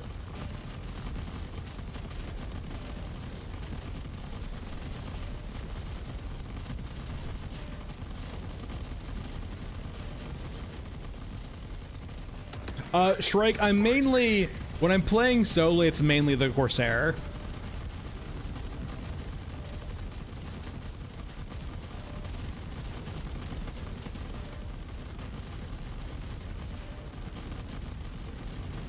Isn't it beautiful? But, like, this is, for example, a reason why you, like, Toothy's unkillable, right? Because, like, there's just not enough AI states right now for them to, like, understand what to do with the scenario, right? And if you allow people to play like this, on a certain level, right, it's upon the player themselves to not necessarily do this. But, like, it's also something where it just feels cheap for you to allow this in your game, right?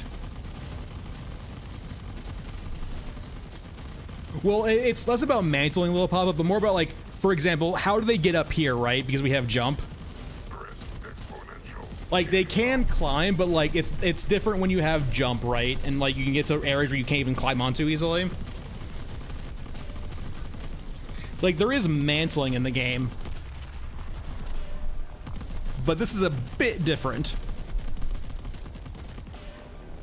And, like, you could go to map design and make sure that anything the player can be on is reachable by the AI, but that, once again, is a lot of work in regards to map design.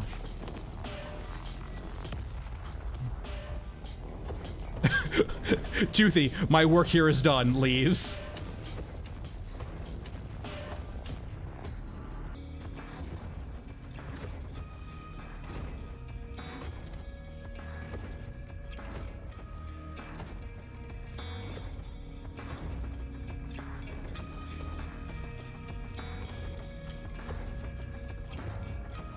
There he goes, backing up.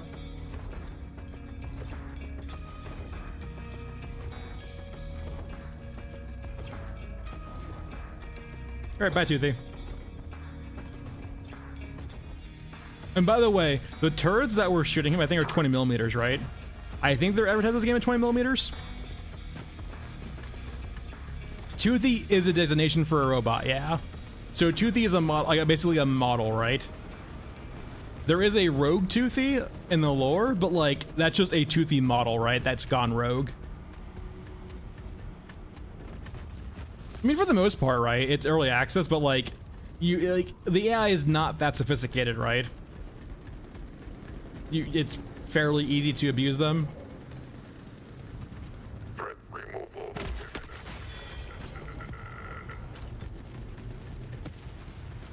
On some level, like Sleepy, it's probably for testing, because if you didn't get guns to test, if you don't have ammo to test guns, they can never get feedback on guns.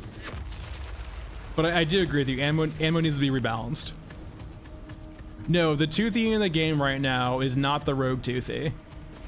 Because if that was the case, like, Yoruska would, like, no faction would be friendly to that rogue Toothy. Oh no. Time to leave. Yeah, the rogue, I don't believe there's any rogue units in the game currently.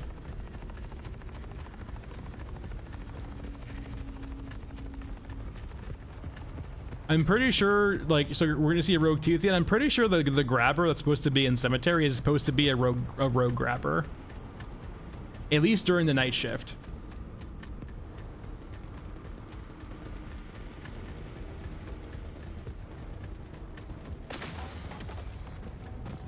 These giant skyscrapers over here.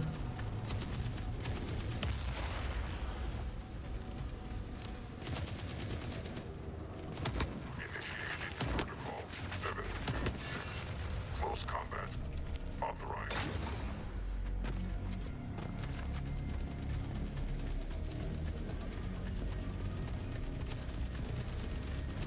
What the?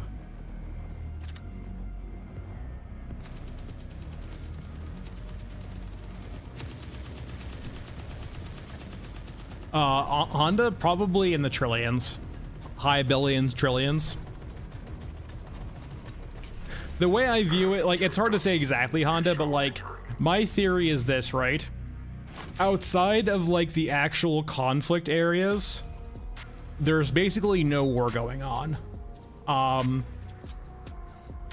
Because like essentially there's no longer a high command or a high command that has knowledge of every single area. Like, there's no longer perfect knowledge of where the battles are happening, right? And so like, all that happens is that the war machine sends stuff to the areas where the war's always been happening, and so those areas are constantly war torn.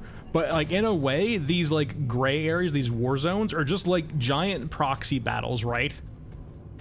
I don't think any faction is truly trying to win the war. Not because they don't want to, but because they don't understand like the capacity of what's going on. And so like, these areas that we're in are constantly war torn, but like, once you get to like the areas that aren't war torn, they're probably like dystopian but fairly peaceful. If, for example, the picture of Eurasia, Kowloon, probably pronouncing that wrong, basically Hong Kong, is like true and not propaganda, it kind of does really lean into like the whole thought of like, yeah, like outside of the actual like human areas or the war zone areas, there is basically relative peace outside dystopia. Yeah, Little Pop, I guess the biggest thing I would say, right, in regards to numbers, is you gotta keep in mind too, we're building deep, like, essentially,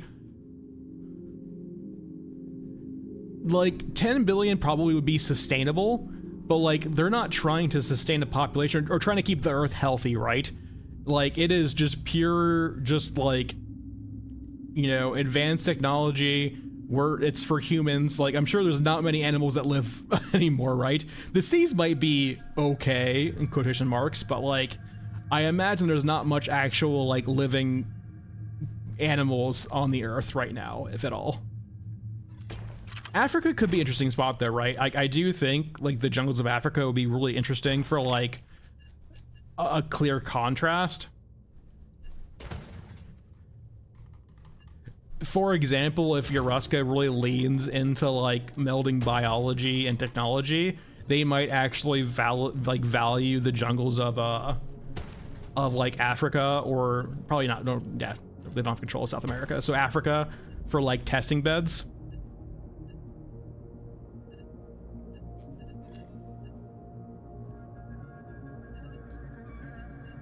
I mean, in a way, right, the cows just seem to be a way of transferring energy around the map, or around. Like, essentially, it feels like, right, considering we have endless factories and production, that they have essentially unlimited energy, right? Like, they have fusion, they have some source of energy that just, like, is unending, right? And so, when you don't care about energy, you can be pretty wasteful with your conversion. If you're not concerned about losing energy to heat along the chain, you can be very wasteful with your conversion. And so, like, turning, you know, calories or turning grain or turning energy into cows, it works. It's not the most efficient thing to do, but it works. Like, you are much better off just making grain and sending grain. It's way more efficient, but if you do not care about efficiency, sure, send cows. Oh, these are doing cemetery, right? We probably don't need all that much stuff then.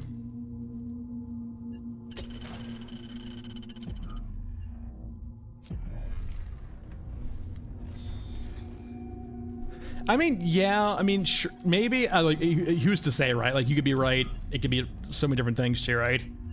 Could just be a reward for doing well. They seem pretty prevalent though too, right? Also, the whole airdrop aspect also just feels weird. But like, also too, like, why not chickens, right? Or like, why not like things with very short gestation periods. If you gave, like, if I was a soldier, right, and like you gave me the choice between a cow and a chicken, I would probably choose like a flock of chickens, right? Granted, I'm giving them feed would probably be a bitch though too, but maybe, oh, pigs. No, we've had this discussion before. Well, this is cyclical. We're talking about this again. Yeah, just fucking make it a pig.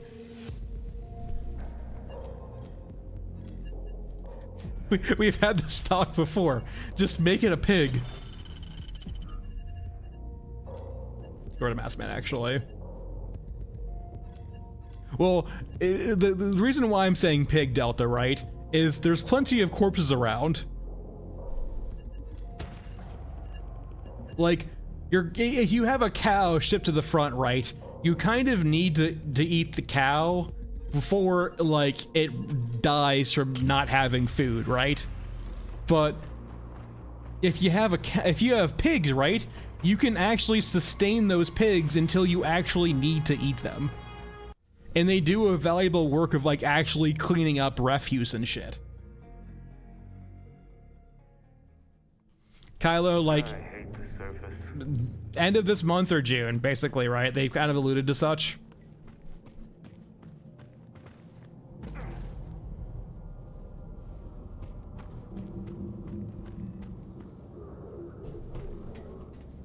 Plus bacon.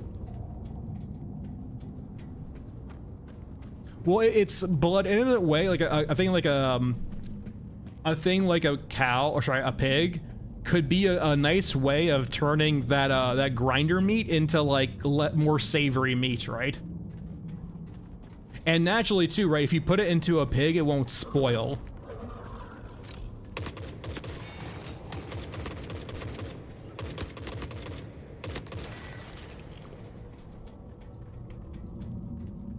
Like that raw meat, right? You have to consume, like, you have to like grind it up, you have to package it, you have to like, hopefully, you know, heat it up and, like, you know, basically pasteurize it. I'm not sure what right term is, like, basically just clear up any bad stuff, right? But then you have to keep it well too and keep it safe. No. But like a pig, right? Because like you almost have an infinite source of food for the pigs. you can keep feeding the pigs endlessly.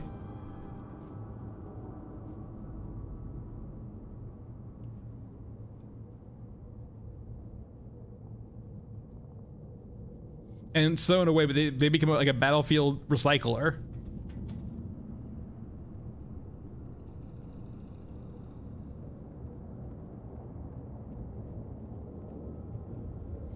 I mean, we're on the west coast of Americas, right? So it kind of makes it think that it's a Europa thing. It's also a scav thing too, right? We have murals in the innards.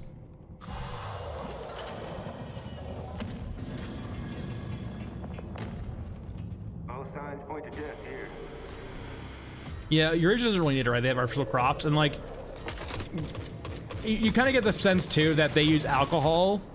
It definitely feels like Eurasia, on top of the memes of alcohol, also like synthesize, like they have some like probably enhancement inside the cyborgs to help process alcohol into actual food source.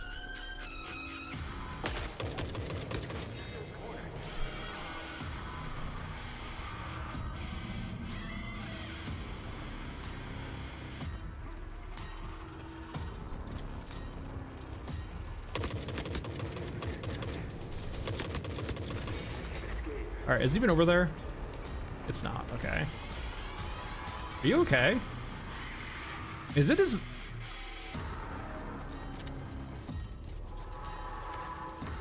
Is it in a resting state right now? I know the mom had one, but does the dog have one now too? Is it downed or is it resting? So for those unfamiliar, mother courages now have a resting state where when they are... when they can't path to you, they have an animation that will play, basically saying that like they're waiting for you, right? I think that might be a waiting animation. Hold on, we can go find out real quick. Are we good? Like that does look like the down state.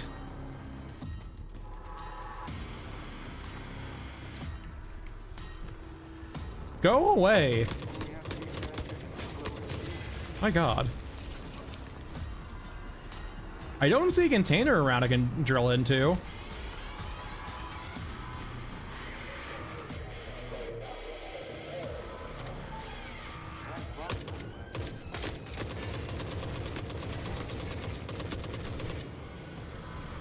Stop spawning. Frickin' spawners. All these doors are broken too. I can't even close the doors.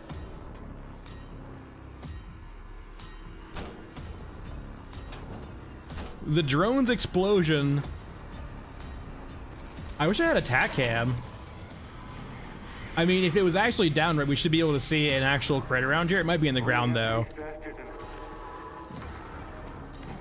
Yeah, I mean, it's downed. But that's a downed grabber. It might have been the drone explosion, perhaps. Thanks, Trejo.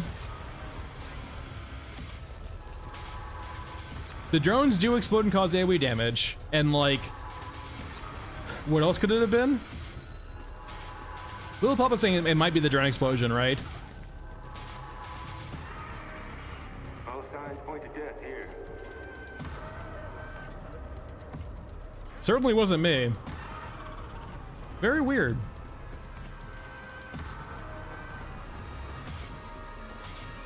Well, I hope the grabber learned its lesson.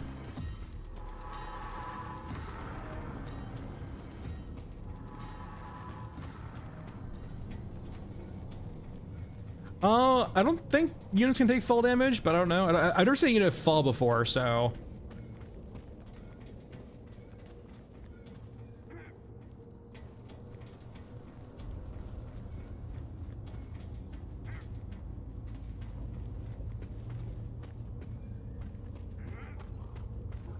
No, he would be in a regular animation then. He's not in a regular animation. He's in a down state or different animation.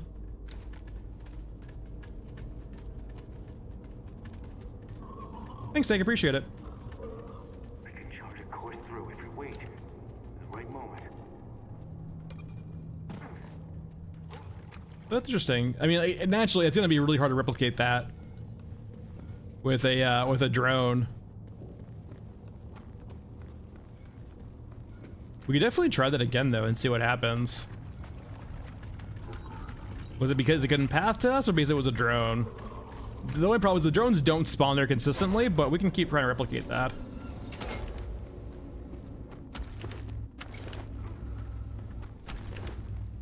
I'm personally more to believe that little Papa's theory, right? It's probably related to drone explosions.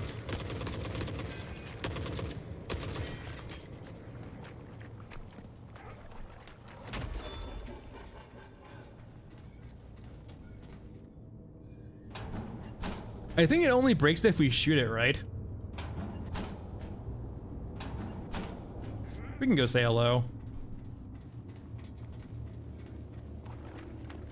It can interrupt its pathing, right? But it won't just break it. It won't kill it, right?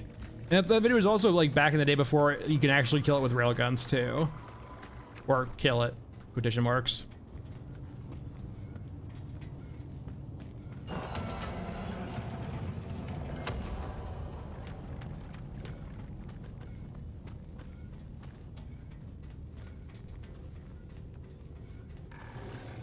Yeah, it's still just chilling. Yeah, that's definitely the downstate. All signs point to death here. Now I can't really shoot it because it will break out of its usual like disable state if I shoot it. So let's not do that. But like yeah, this is definitely not it being stuck. This is it being disabled.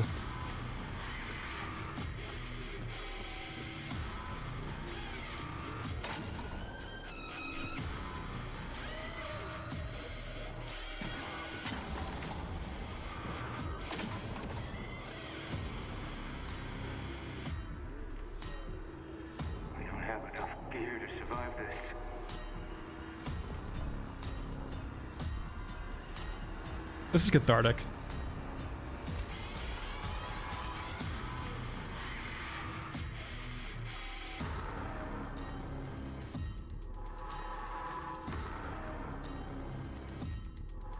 Only have to be faster than the slowest human. No, we already saw it sleeping. It was like already walking across the screen. Like it got into the state, right? It was right there in front of us, and then it aggroed and then ran away.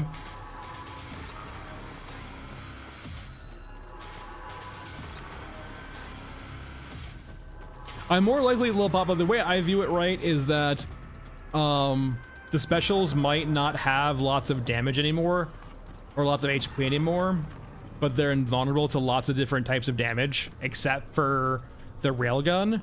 But for some reason, like, the explosion overrides that. It could also be that the explosion is considered an insta-kill too. It ignores HP.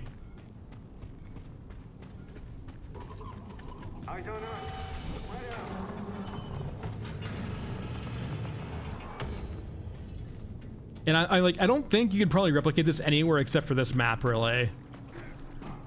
Though, if it happens to this unit, it might happen for other units though too, right? No, it wouldn't. Its pathing wouldn't let it do that. There's other maps that could have drones like that. Well, we're still here. Let's count for something. Now, unfortunately, drones don't consistently spawn in that room, but...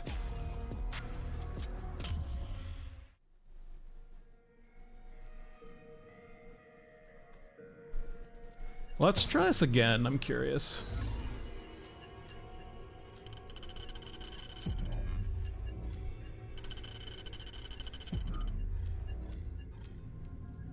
This might actually spawn the drone. Let's keep this on. That might be part of this whole loop, is keeping the drones active with that quest, perhaps. I don't know if that quest causes them to spawn, but like they don't usually always spawn like that, so let's find out. We're gonna attack chem also so we can see if it actually drops a container. Let's also bring a drill or two. Buy some more meds.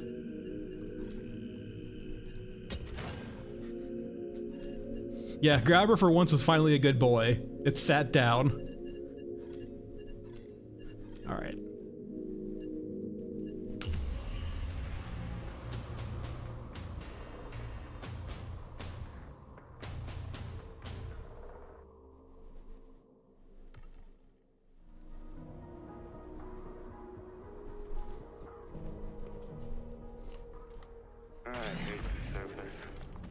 So I guess the first question is this Lost Cache quest actually spawn drones?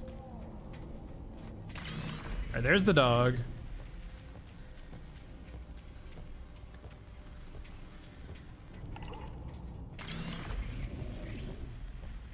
There's civvies. I guess the first thing to test here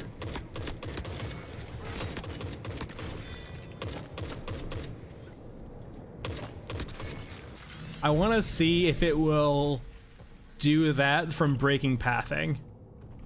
We don't have enough gear to survive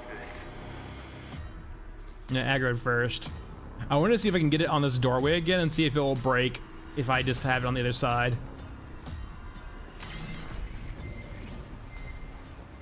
No drones, unfortunately. So what are you doing over there?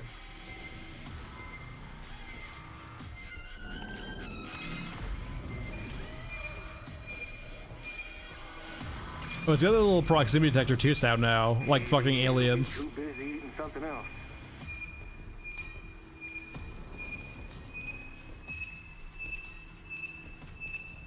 This is fucking aliens shit. Oh, he can't run through here, okay.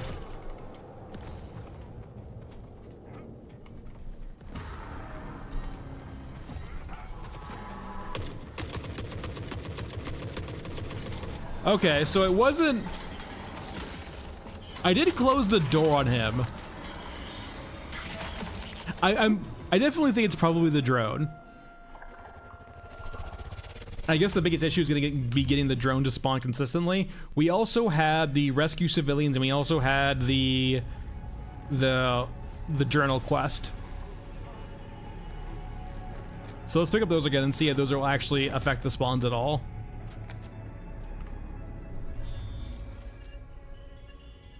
Yeah, we had Burying Secrets, and we had Free from Shadows.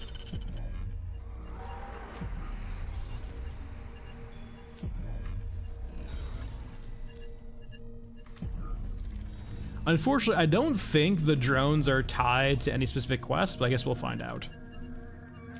I think it's just RNG. Which makes this method kind of not very useful in the grand scheme of things, because it's just RNG. Alright, Scar.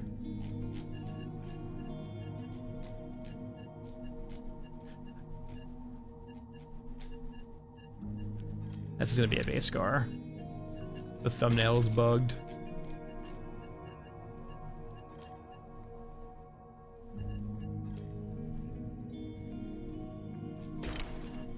Alright, we're gonna attack him again. Weapons and ammo, 50 cal.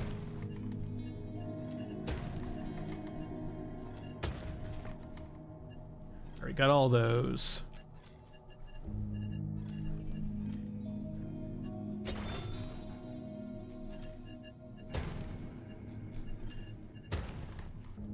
Alright, we're good there.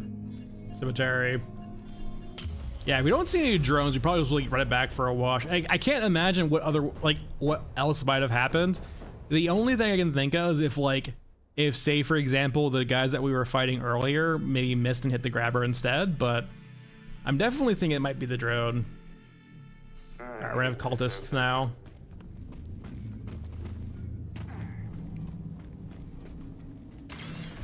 Alright, there's the dog. Alright, I can close that door. Same setup, no flyers. Eyes on us. Spread out.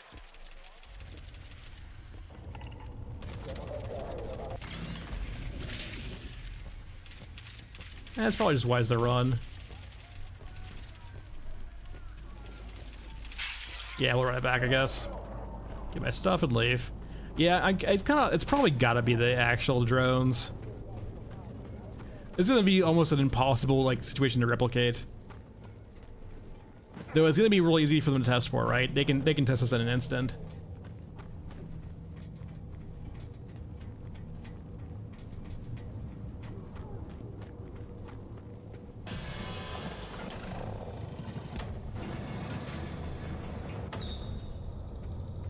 Where are you going? Everyone for themselves.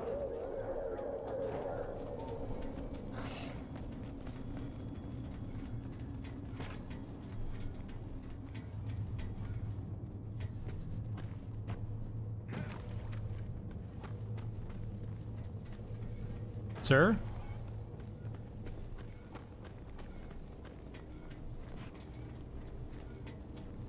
Sir?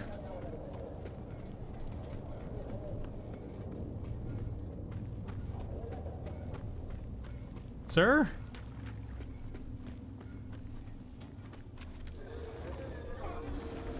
What the hell? Turn the HUD off now too. Wait, my HUD is off. What the hell? There we go. I guess he really likes this corner. What's back here?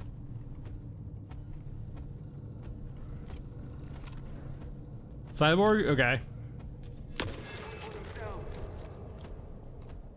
Confirmed. Alcohol. Yep, Cyborg. Can you sneak around this way? No, okay. If you ever kill a civilian, or civilian quotation marks, and if they have alcohol in them, they are confirmed Cyborg, by the way. They are a, basically a Terminator, right? They're trying to infiltrate. Are they attacking the door or attacking someone behind the door? No, no, no. I feel that.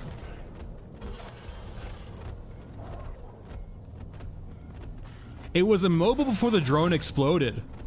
Interesting. I wonder if the door had something to do with that then, actually.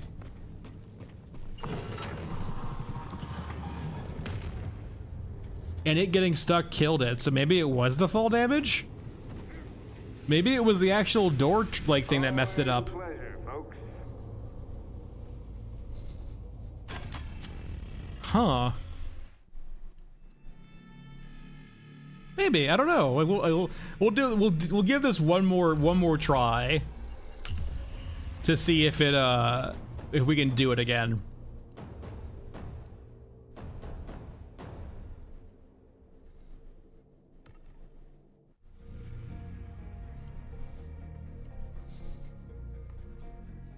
I guess the first step is making the door sure this door is closable.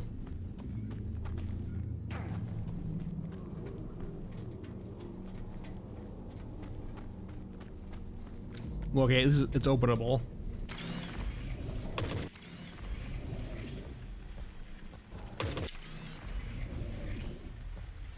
As long as I'm the last one standing.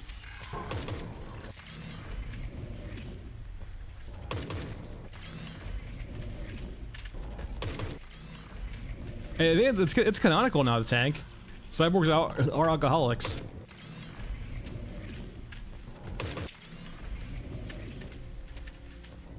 I'm gonna try doing without opening the door first.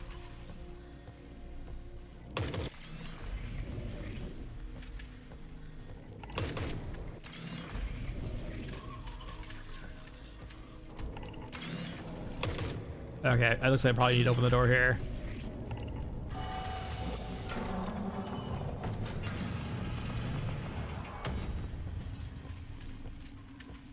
Whoa, whoa, fucking grenade launcher, dude.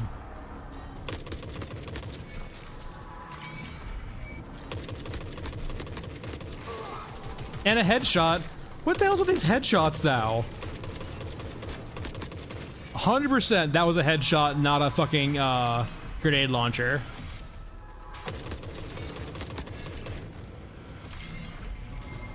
Yeah, it respawned over there.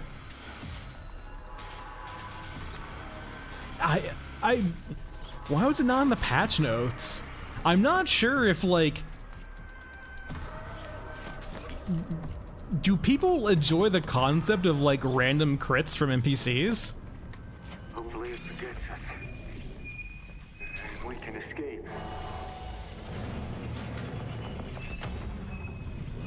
Hey, no, that's what it fell. Okay, shit. That was 100% it. So it's the door. You have to time it right.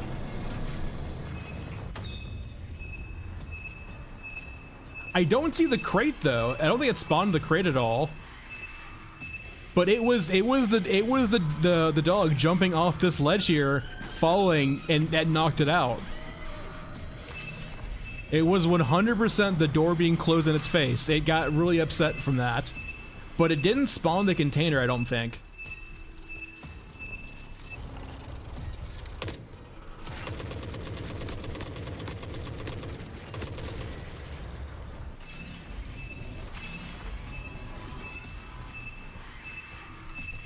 Huh.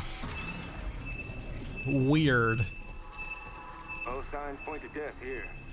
So I guess the container only spawns based on like railgun damage, I guess.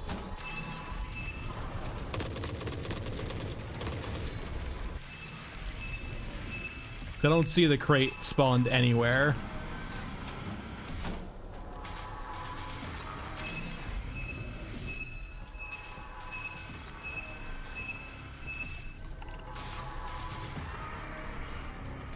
All right, so we now know what causes it.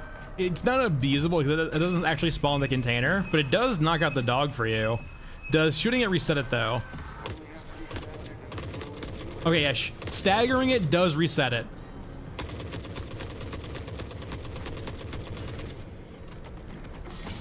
No, I freed you. So that was an issue before, right? So I'm guessing whenever you stagger the dog, when it's down, it resets itself and unlocks it from its lock state.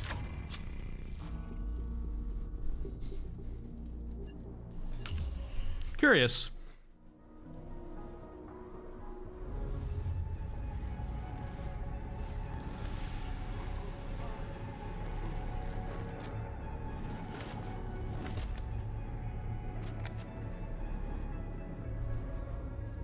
Very weird bug.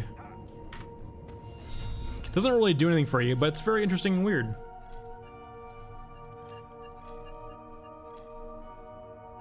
All right. Well, that's done. Let's see if we can get a nighttime stairway. 5% chance, right?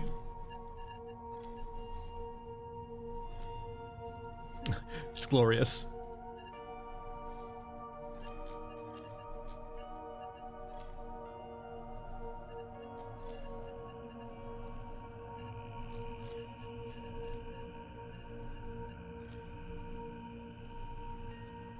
Yeah, I mean, it does trivialize it, but like, it's not necessarily easy to replicate.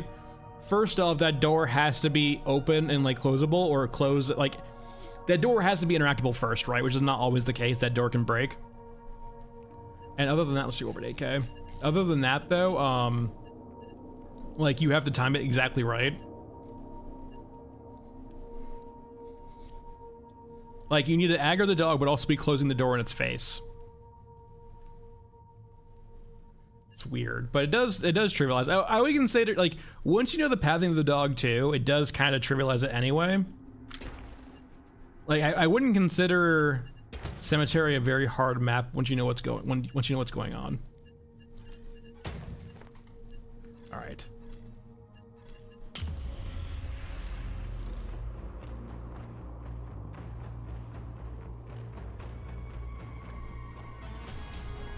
But it's also like, it's much more of a bug about the AI, the grabber, as opposed to just like a weird damage bug, right? I hate the surface. They could probably just fix it by just making the grabber not take fall damage, but it's a different thing entirely. No night shift, sad days.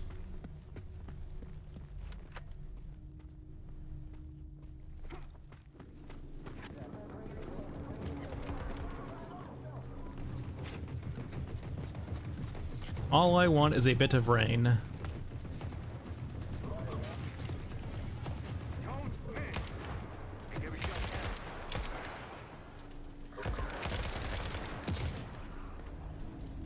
You're kind of tall.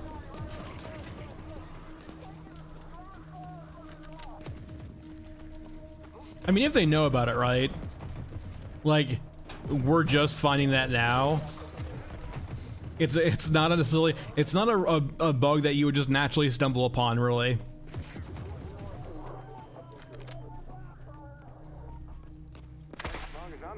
I'm sorry for shooting at you. Wanna play cards? Taking fire.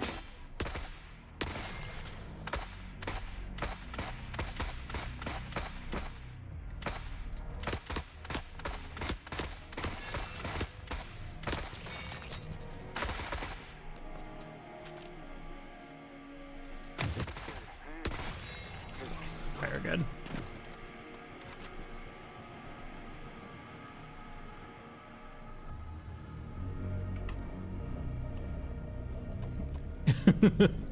I did apologize, but then he got all angry at me. It was self-defense, okay? I was standing my ground.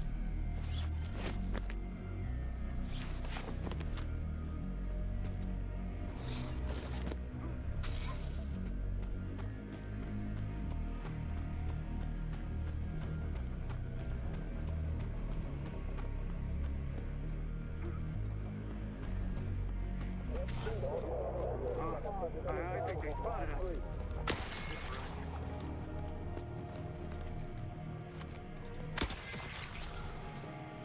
They probably need to fix that.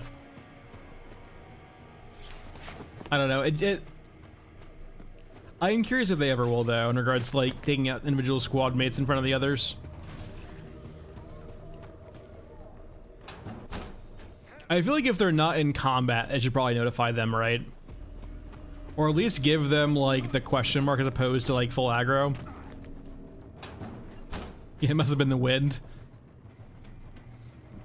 Your comrade just randomly going down to a stray bullet.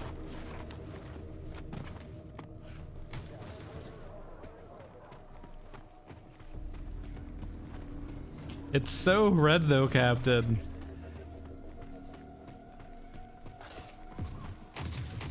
Hey Vinny, how's it going? No, no, no, don't stop it. Thanks Vinny, appreciate it.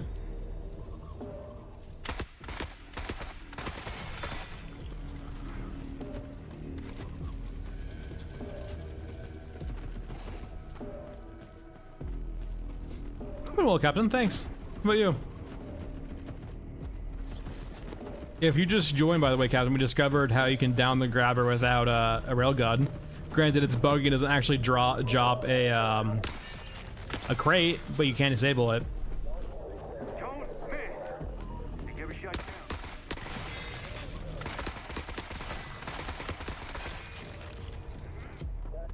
Yo, no, I get the sentiment, thanks. Yeah, the plans are going well together. Everything's falling in place.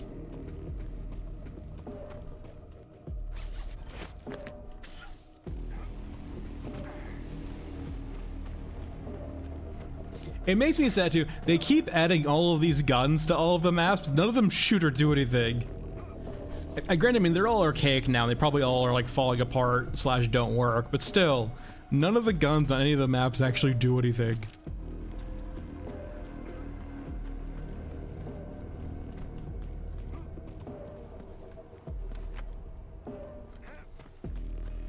I want the airs filled with flak.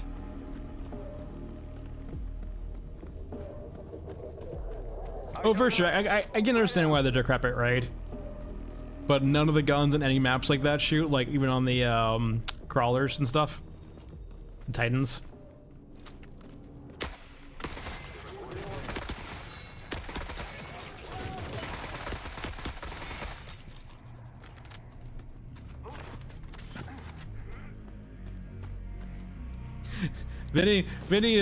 Vinny's great. He does one thing. He says, "My pal is back," and then he drops 10 gift subs, which is very, very thankful for that. Artillery, just like, yeah, more ambiance pieces going on overhead, right? For like apparently a battlefield doesn't really sound like a battlefield ever, right?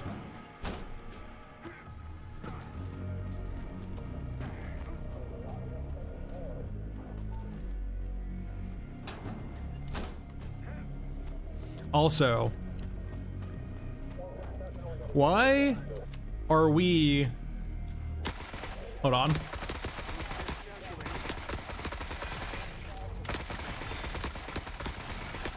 Why are we forced to be basic bitches and use the staircase when there's perfectly good menageries of hands over here we could be using instead? Is that real? I kind of want to come back and jump over there. You know what? We're coming back. I need a jump, but we're definitely doing it. Like, why use staircase when we can use hands? Hey.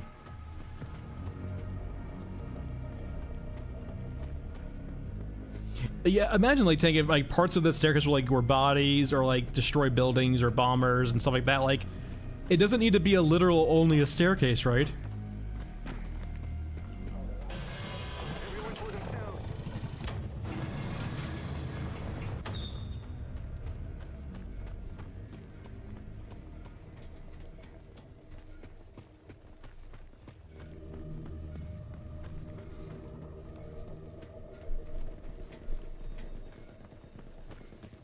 Unfortunately to us, the parkour is not as prevalent anymore because there's not so much to parkour.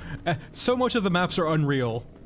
Get it? Because it's Unreal Engine, but also Unreal because they don't actually exist or have collision.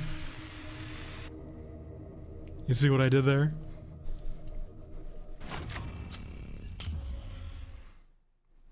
Exactly, Captain. We need more things that, like, more elements on maps that aren't designed just to make locomotion easy, or, for example, what's it called? Like, so much of the maps seem like designed in a certain way to facilitate your movement, right? But it feels almost forced. We're not gonna bring much here because there's a real good chance the stairway is not real. Or where we're jumping to is not real. I'm gonna tell you right now, it's absolutely, this is the time to give us night shift. When we're trying to do something that's gonna probably kill us. That's when we deserve night shift. It has railroad Tank, you'd be surprised with how much of Frozen Swamp is actually not real. Or not meant for you to walk upon. We can go do a parkour run on Frozen Swamp after this. Like, there is one route, Tank, where they actually plan for you to walk upon like the actual pipes. Which is cool, don't get me wrong, like, props to them for doing that. But like, most of the maps, like, the verticality isn't actually explorable at all or usable at all.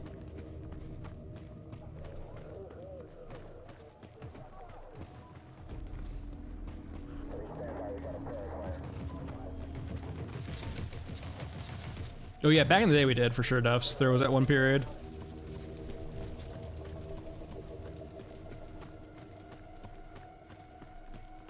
I know that Captain, they definitely talked about in one of the Q&As, right, exploring areas like Europe. So it's definitely on, like, their radar for sure. Alright. I believe... Oh god, it's real. It's not real. The hands aren't real. The hands are fake. No, that's not Michael, that's Vinny.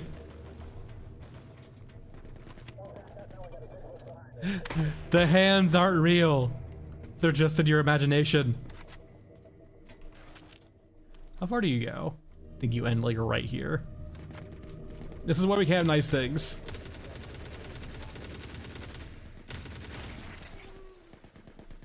I'm curious about the cost too, right? Like, I have no idea about the cost of, like, is there all that much cost in having these actually be real? So like, this would actually kill us, right? There is one area I can show you guys though you can get to with this that actually does work, sort of, kind of. Sort of, kind of in quotation marks. I'll show you what I mean.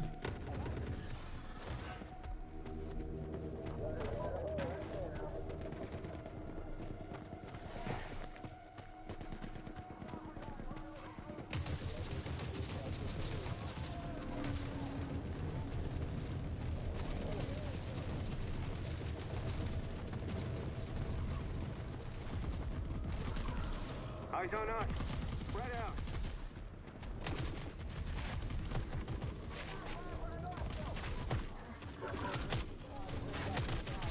Wonder if you can do it from here. Probably not. Yeah, it's not real. All right, so this is gonna require the jump bug, I'm pretty sure. I don't think you can do it without it. You could probably do it without it from over there. It's much easier to do from over here though.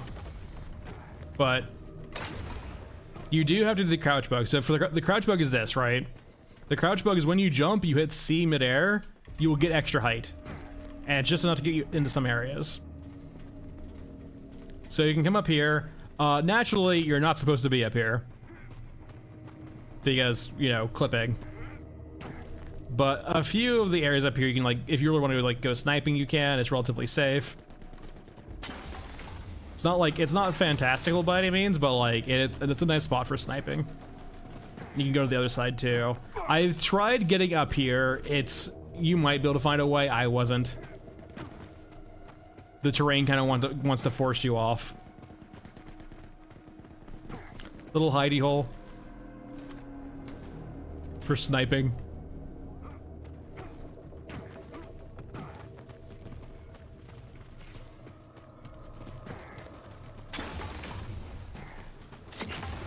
And then, yeah, you can try getting up there. It's a real pain in the ass. It just forces you off constantly. And once you get to the higher levels, this isn't real, right? This is about as real as it gets. Anything else above this is basically not real. Though that is... What am I hitting? That is real right there if you want to try getting up there, I guess. And there's, like, not really much more to this map out of bounds or, like, exploratory.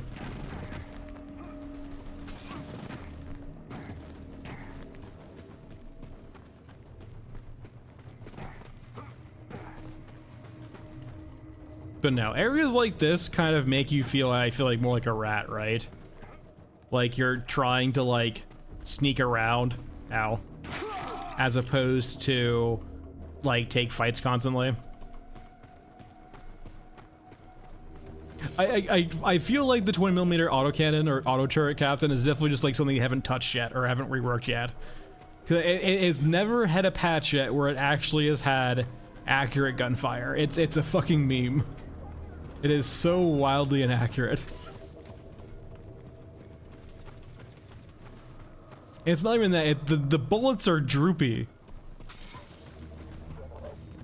Literally droopy. I think they spotted us. That's it for us. Like, how cool would it be, like, if, for example, between these two levels here, there was, like, a destroyed bomber, like, that severed the two buildings, and you could, like, crawl across the bomber to get to the other side, and, like, along the path, perhaps, maybe there's like cyborgs inside, you can hear them, like, rattling around.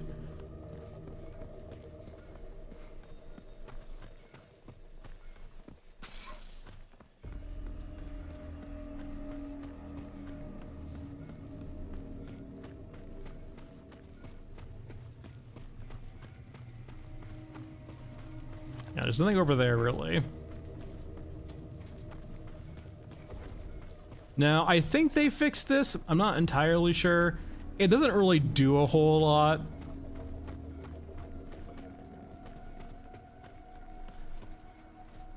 But we can go see if they fixed it or not. I'm curious. I tried it before that medic jump, but...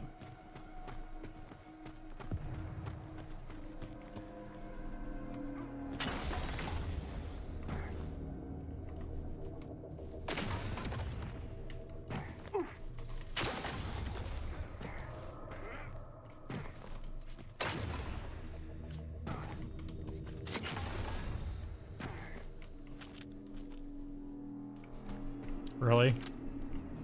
You're not real, right? You don't have collision, do you? Yeah, definitely don't. Now, if I recall correctly, if I jump... This didn't used to always kill you. Okay, yeah, they finally put a kill trigger there. You used to be able to actually fall through that area and it wouldn't kill you, so you'd land on the floor and you wouldn't die.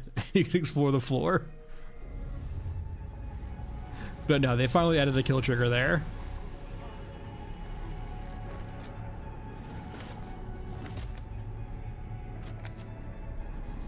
It's sad too. I do think exploring the floor would be really interesting also. Like all of the ash and the ruin. Okay. That was our parkour time. Back to playing the game.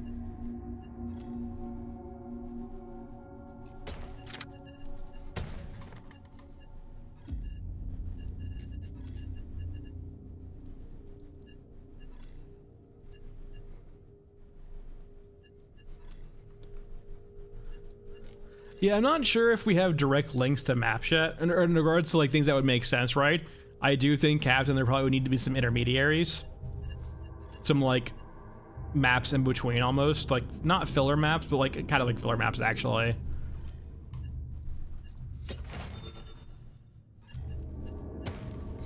All right. Shotgun.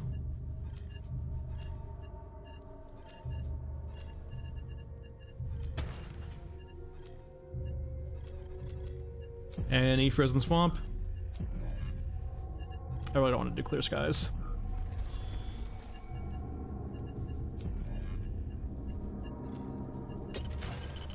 That's good enough. Hey, Michael.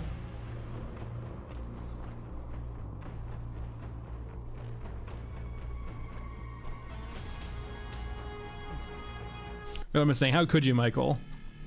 Unforgivable.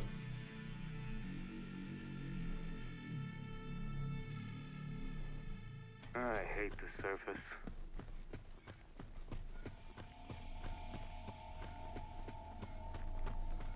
Alright, so we only have data waves. So like, there's plenty of pipes around here. And like there is verticality that you can use with this pneumatic jump, but like not a lot of it's really all that useful or planned to be useful or just kind of built around you using. Make every shot count. And they have mentioned in a Q&A too, right? Where like they have talked to their map designer or their map team and it says like, yeah, it's not a parkour game. The maps are designed around you parkouring around, which is fair.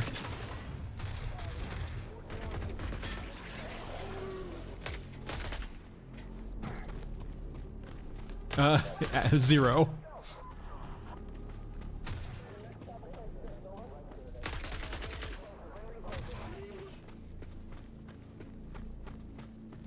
But like, we have this pipe over here. We can climb it. But like, I'll show you what I mean. You can actually get down to here, but like a lot of these pipes over here, for example, don't have perfect collision. So like you'll kind of clip into them when you're walking upon them. These pipes over here. So like outside of that like one set scenario, like all of the verticality of this map's kind of like not wasted per se, but just not that useful. Like, you know, for example here, right?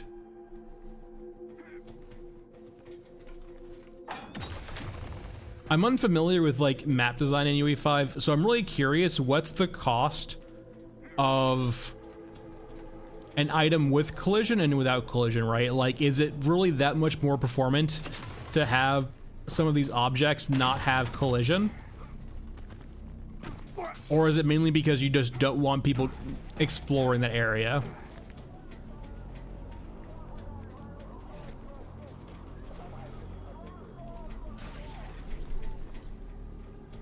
I would be surprised if we get that, Captain. Deformation's, I think, a pretty impactful task. And like they've talked about too, like early on in regards to some of their unit design, how they actually wanted to have deformation on the units, but it was just way too impactful in performance.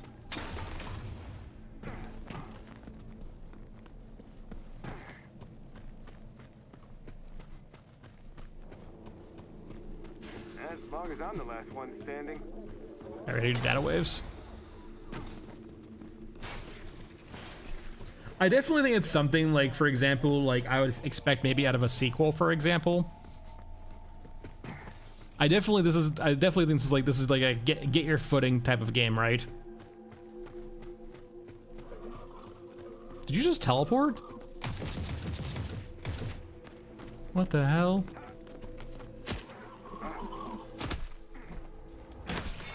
I hope you learned your lesson.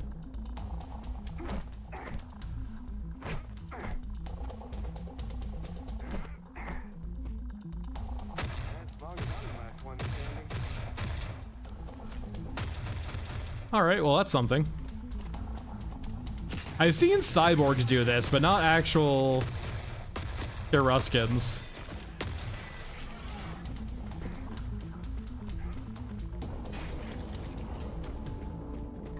Okay, meds.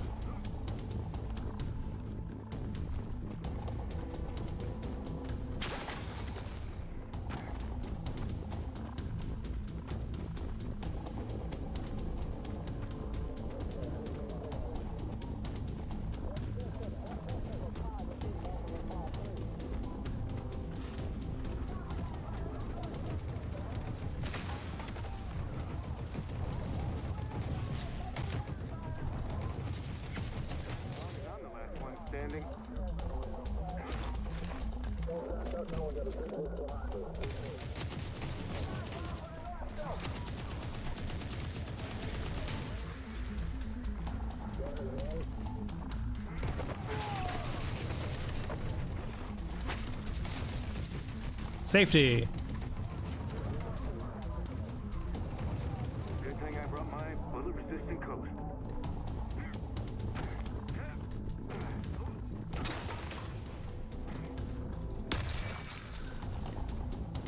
Stop that.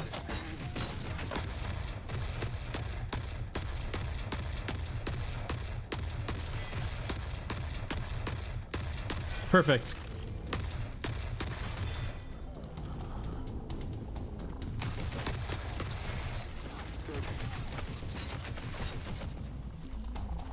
I should probably just go upstairs. I was trying to do a melee stealth kill. Did not work out very well.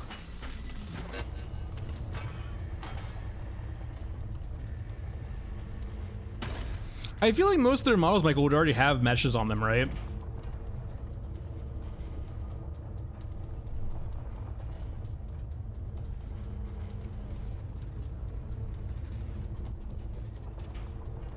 Rather, they would just be a mesh outright, to be honest.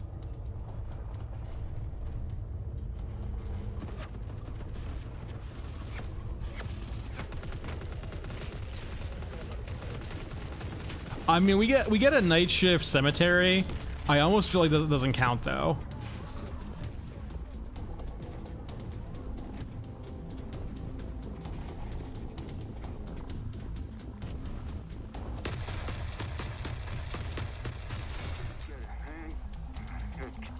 Keep it together. I think they spotted us. That's it for us.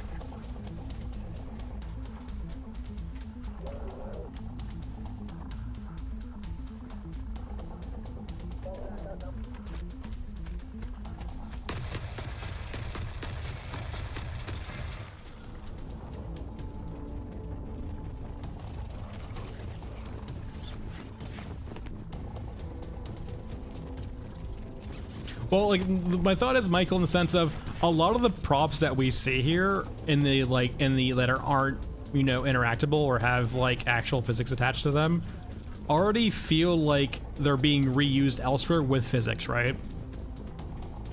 Or having collision. So like the question is like, is there a very big performance impact between the two?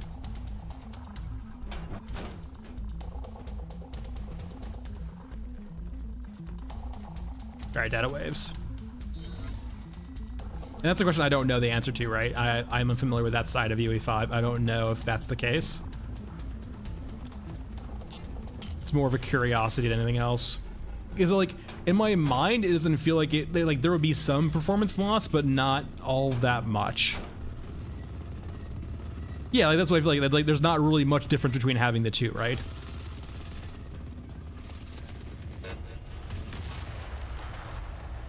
And like, I feel like if you were trying to keep players in bounds, like that's not really something you should be worried about in regards to like, if your means of keeping player in bounds is having some weird terrain that you don't interact with, so you just fall through, it feels kind of weird.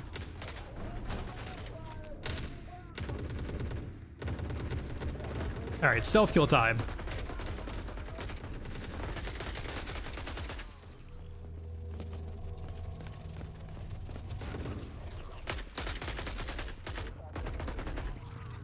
They won't see this coming. Especially if they won't stop. Well, it's less about physics for, like, enemies, right? That's a different story entirely, but it's more about just, like... For example, hold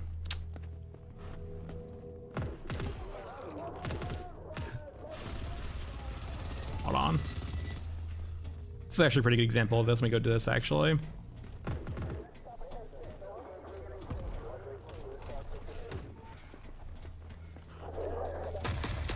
Like, as opposed to having the weird arbitrary, like, random minefield to restrict player movement, would it not be better to use, like, terrain, essentially, to do that?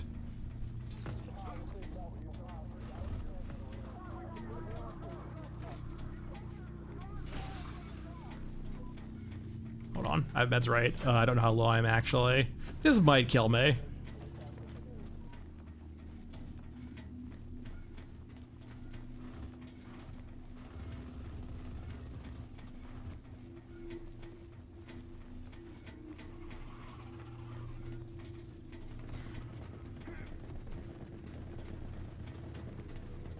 I believe we should probably use the one that's probably over here, I imagine.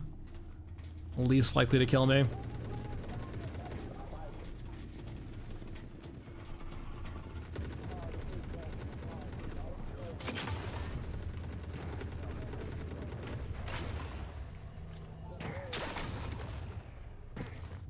But yeah, like this, for example.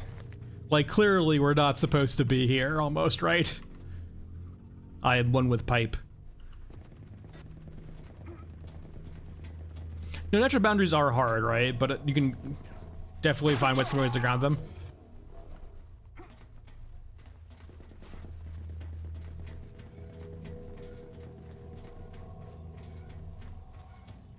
Hey, maybe they fixed this pipe a bit.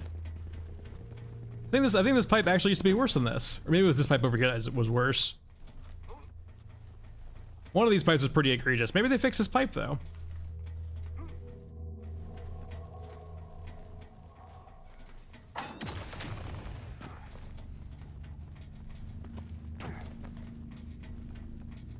It might be that one, though, I'm thinking about, but maybe not.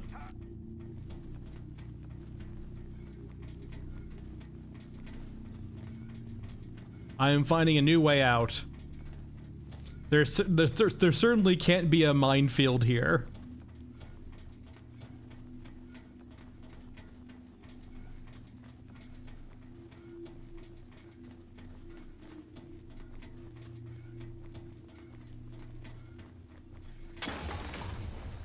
Ruh-roh.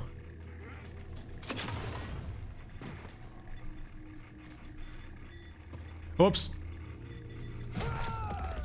Yeah, that wasn't fully real. I will say though, it was much more real than I was expecting. It might have been the middle pipe or the right pipe, but one of those pipes is very not real, right? Where you're like clipping into it the entire time, but maybe they fixed that.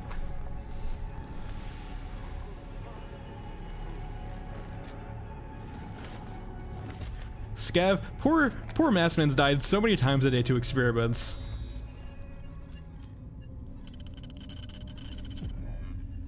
All right, let's go over to Old Man.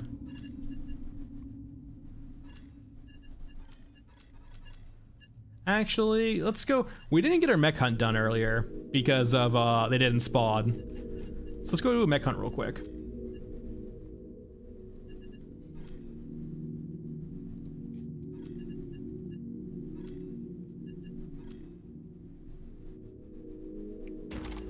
I do think, yeah, tank for sure. We're missing some, like, really industrial areas, right? That'd be really cool to explore.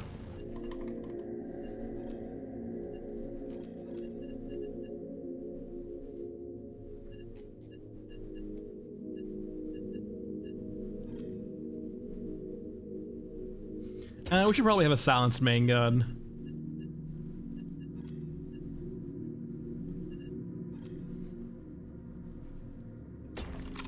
right, 556.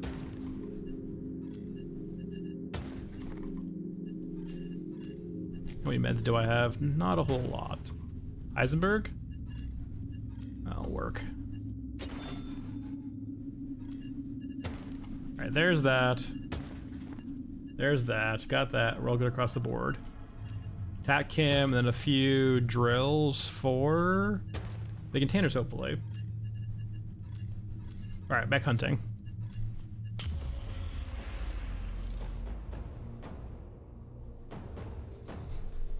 Yeah, forges, like AI factories, just more industrial areas. I would love to see a map that like was almost designed in a way for humans not to traverse through, right? Like a hazardous area or an area that like wasn't meant for machines and for robots and not necessarily humans, right? Not designed for human traversal.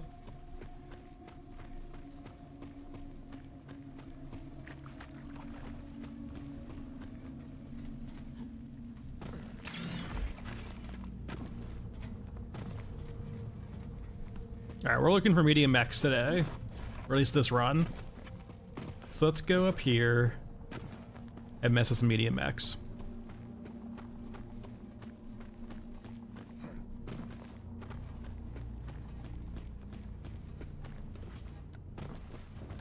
No, no. I mean, to be perfectly fair, like, I do think Stalker 2 was a massive letdown in that regard, right? I do think that, like, ultimately Stalker 2 did not have enough exploration considering its open world. In a way, Stalker 2 felt like a theme park, right? And like, when you're an open world, I do not think you can get away with being a theme park. Like, I'm not saying that theme parks by and of themselves, like this game is probably considered a theme park, right? I would consider this game a theme park. It's like not, it takes you exactly to the places where the stuff's happening. But like Stalker 2 adds this like weird, almost queue or wait time in between the actual interesting areas. And like, it feels like they should have spent just more time on making the areas or more interesting areas as opposed to like adding like a faux open world or just an open world that doesn't feel that great.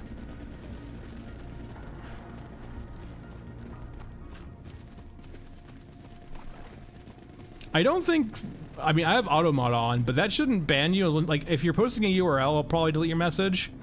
But if you're posting like a handle for Discord, you probably won't. I would say like it might not be best practice to do that. To give out like your Discord handle and on this, you could post it and then probably delete it, right? Give Michael a few minutes to actually pull it up. But I would say definitely delete it for the VOD.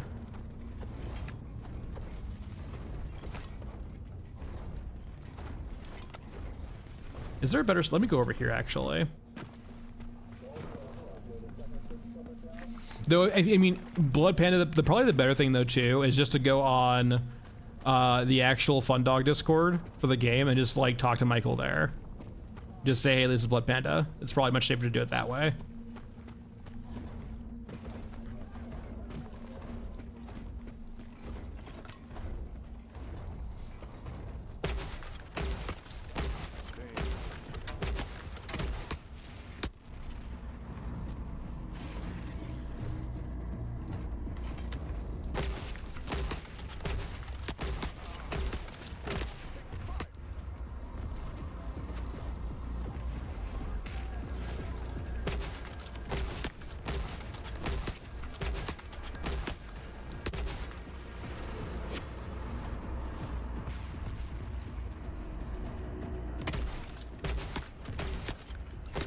Alright, that's one. There's the HKs.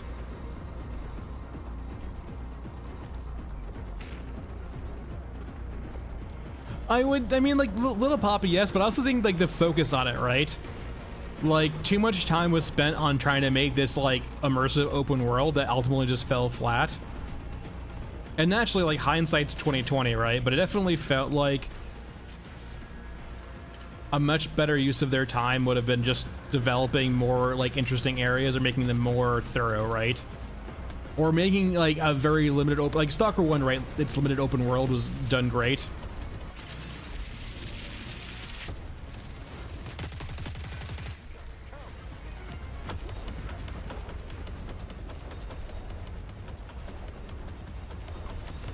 Alright, it's drilling.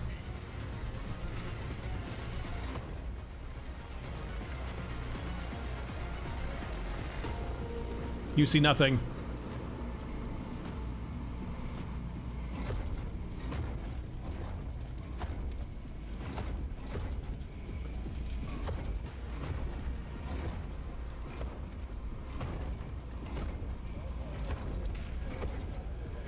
Oh yes, the good old moonwalk.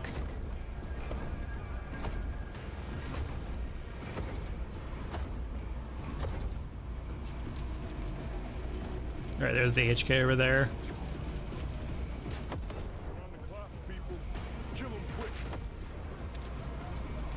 quick. It baffles me. Why do they despawn the max but don't despawn the fire?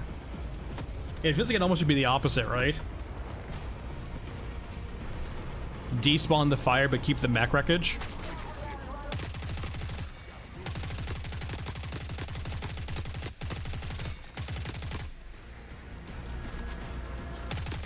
In a way, I actually think my favorite level design is probably Stalker 1. Not because the maps themselves are good, but like I just am really a big fan of that kind of map design where you have not a pure open world, but like a structured open world. Because it provides the illusion of a much bigger space while making it much more manageable for an actual like dev team, right? To make it feel, you know, filled of items. It's like the perfect mixture of size plus like space. Or not size plus weight, but like size and content.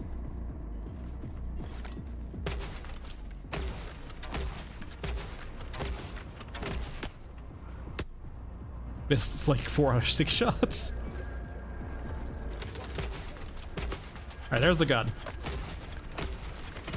Get into the bunker.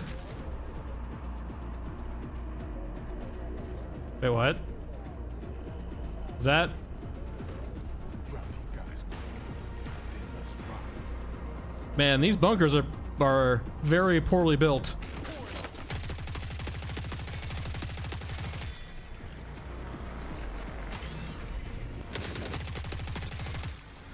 Well, Sleepy, that's the problem, right? It's hard to make an AI system or it's hard to set up a world that big to actually feel lived in and proper, and like it's hard. It's not an easy task. I would say that like what game does that right? That actually has like an open world that feels lived in or feels appropriate.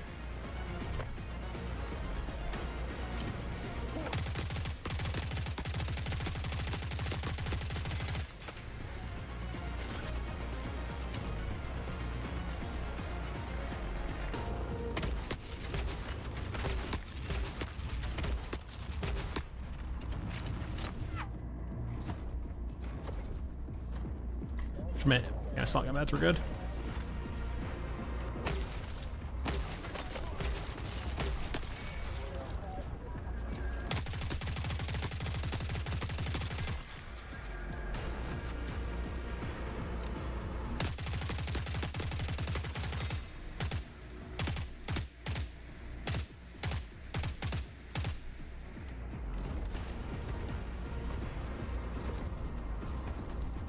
Well, like I would say though, like Stalker 2, right?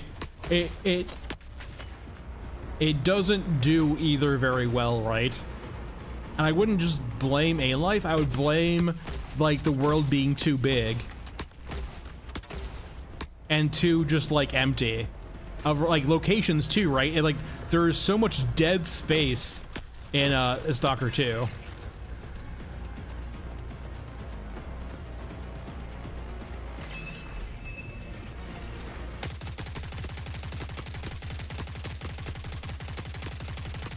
Holy shit, sir, please die.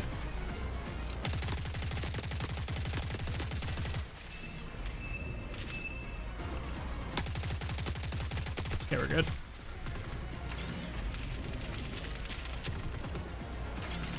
Did it spawn on the ground? All of that work for nothing? No!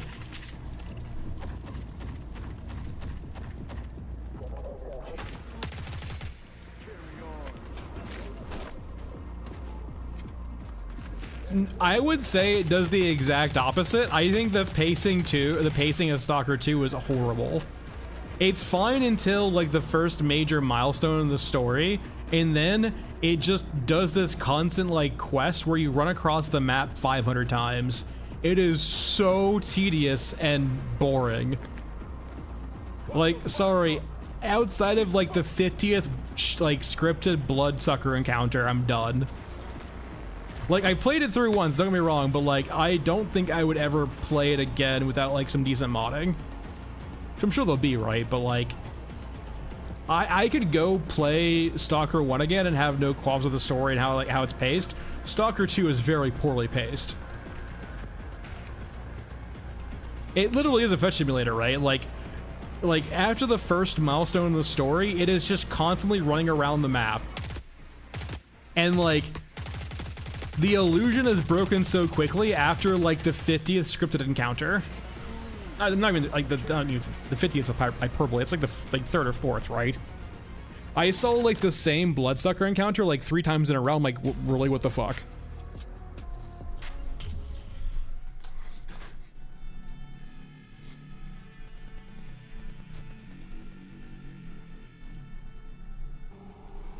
Well, we got 1 out of 2.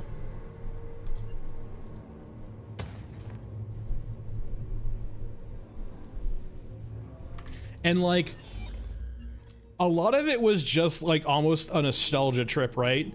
Like, and not all of the locations were cookie cutter, but like a lot of the locations were reused from previous Stalker games. I don't mind the nostalgia trip, but like, there wasn't enough interesting qualities to a lot of the dungeons, right?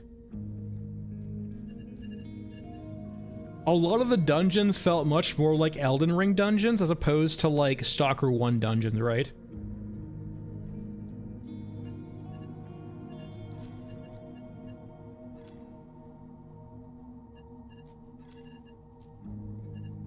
I'm not saying Stalker 2 is a terrible game, but like Stalker 2 is not as good as Stalker 1 by a mile.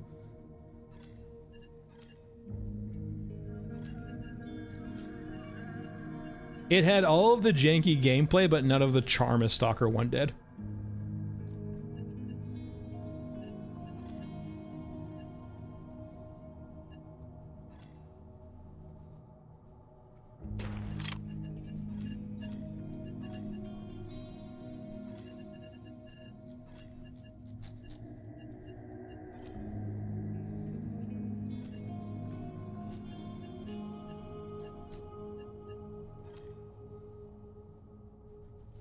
I do think SOC plays best. I think the original Stalker plays best. In a way, like, Stalker 1, like, it had the perfect amount of, like, they were making a passion project, a game they wanted to make, but also, like, they were crunched for time, too. Remember, like, Stalker 1 was supposed to have vehicles in it, too, right? Like, in a way, like, Stalker 1's, like, a very concise experience with still lots of, like, love and atmosphere in it, because like they had to tone it down, right? But that original passion was there.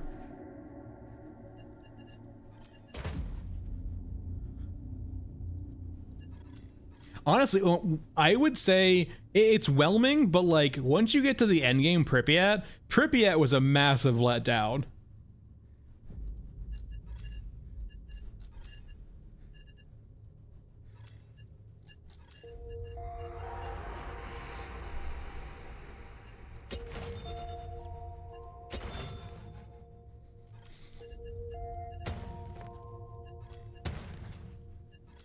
All right, M16.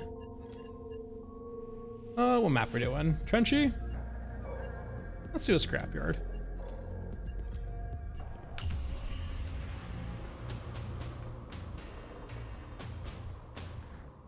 They're working on the have they not released the SDK yet, or are they still working on the SDK for Stalker 2? I don't think I'm not too familiar. I don't think UE5 by nature is that moddable, but like developers have to go out of their way to include moddability to the game.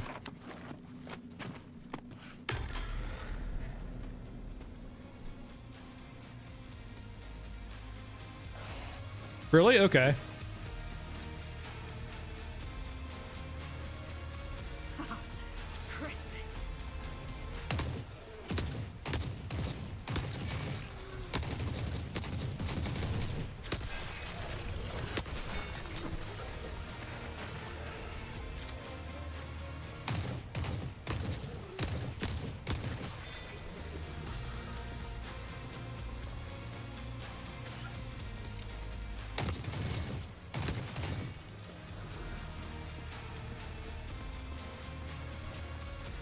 Oh, the classic ignore the hand grip. Yeah, I actually skip Clear Sky.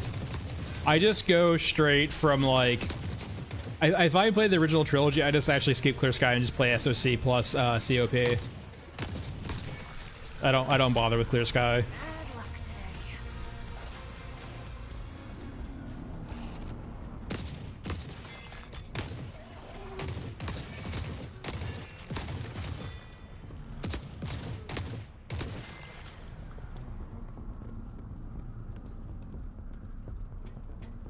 Stalker is really good.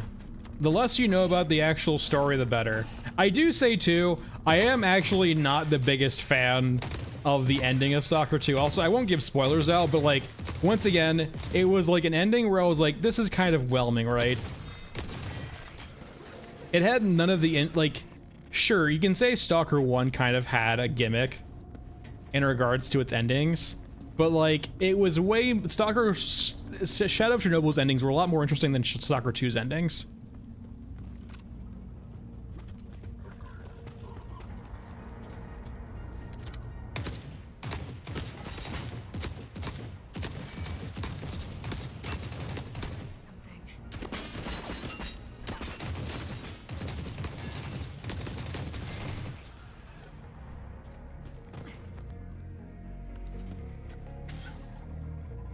That's perfectly fair. Like that's Shadow of Chernobyl is like the perfect like pacing experience. I think Shadow of Chernobyl is like, if I was ever to pace a game, I would pace it along the lines of SOC. SOC is like perfectly paced for me. I would consider COP a bit beefed out too, like Lil Papa's saying.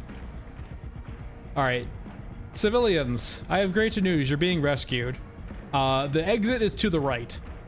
Remember, the exit, I guess that, well, the right's the wrong term. The exit is this way. If you don't go that way, I have theories on what you might be. All right. Fantastic. Ah, a great day full of civilians.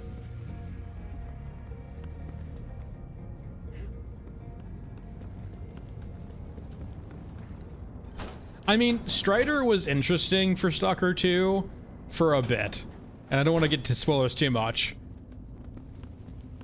Yeah, the ending of Stalker 2 was kind of like, really? Like, you know, like the bar is pretty high, but like this is pretty low. I wouldn't say like any of the endings of Stalker 2 were satisfactory. And sure, like Stalker 1's wasn't really satisfactory either, for example, but like, I mean, I don't know. The whole narrative, and I will say, okay, for all the, like, keep in mind, Stalker 2 did have to be rewritten, right? It was originally using a character from, I think, the Russian interior, like security interior, right? Like the FSB or something like that. And like naturally, because of the invasion, they had to rewrite the story. So like, sure, they were pressed for time and they had to rewrite the story probably in a very short span with less resources than they would probably like. So like, it sucks that they are put in that scenario.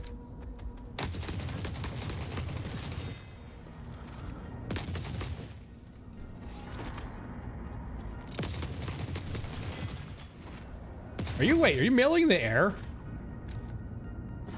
Sir?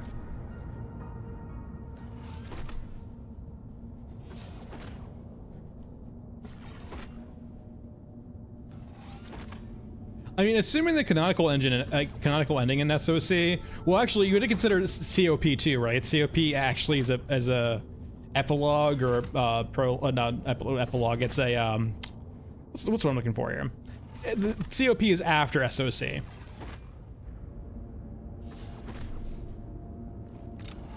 Honestly, you can hear those servos too, right? Like, it's probably just a cyborg in there with servos. Like, you can like hear the servos inside.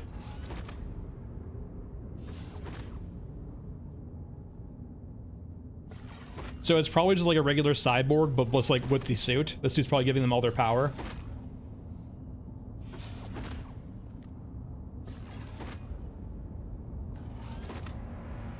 100% Lil Papa. Like the ending for SOC was good. Yes, I 100% agree with that. Like it was satisfactory.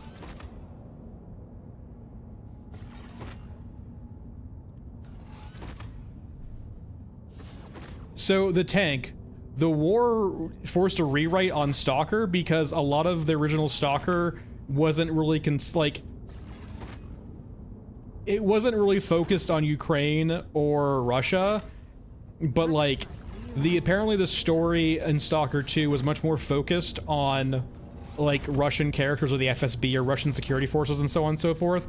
The problem with that though, it's a game made by Ukrainians. Why the fuck would you want to have the protagonist in your game be the invaders invading your country? IRL. Like, I understand why they rewrote it. Like, why would you want to make your oppressors IRL look good? Or be a protagonist in your story in a good light?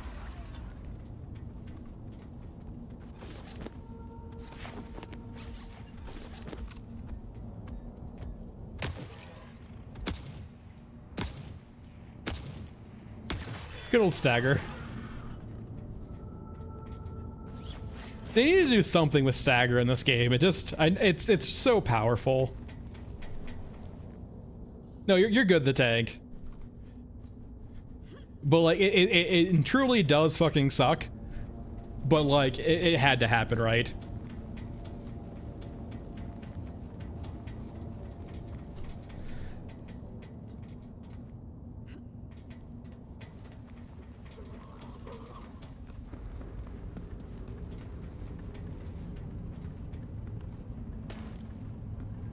Gotta hold on to this for safekeeping.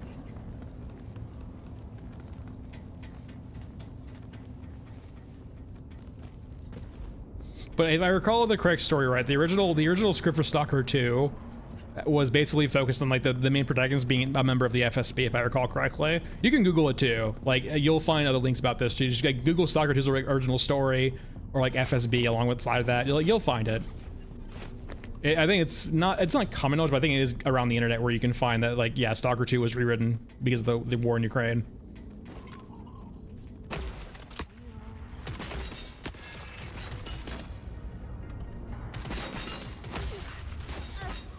Did they shoot my grenade, or did my flinch cause my grenade to go off track?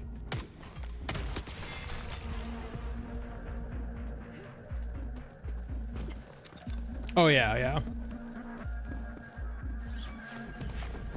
Hey Kyle. It's pretty quiet today on Scrapyard.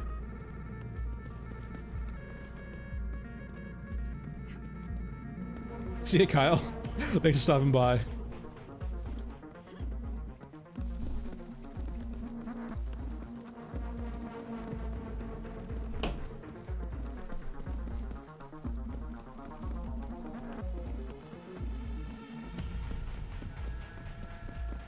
Yeah, it's a very quiet day on Scrapyard. What the hell?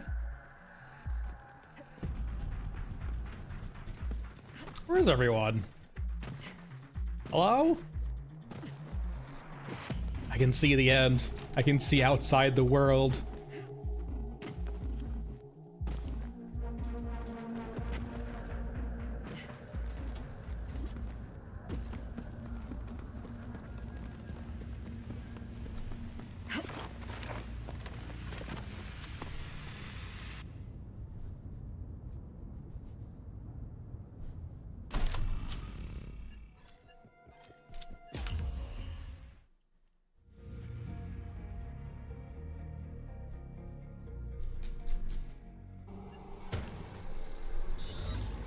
All right.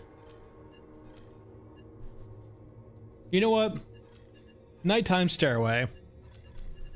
You know what's gonna happen. It's going to happen. We haven't had a night shift except for cemetery all day. That definitely means we're guaranteed to get night shift right now on stairway.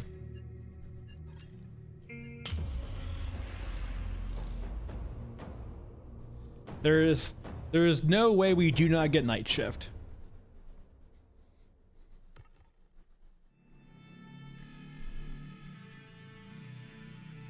See, you just have to believe in yourself. It's always the same up here.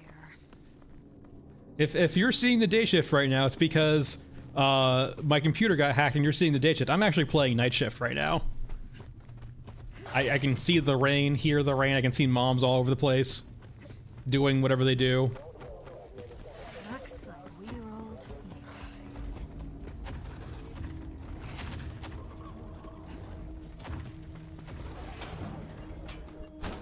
eyes. It's my saturation, guys. If you're seeing, like, this is just slow rain, okay?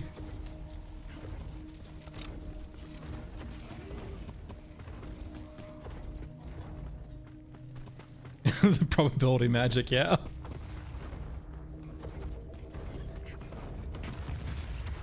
Like, if you don't think this is a night shift, I'm sorry, I can't help you. Not enough ammo in the world. It's clearly raining right now.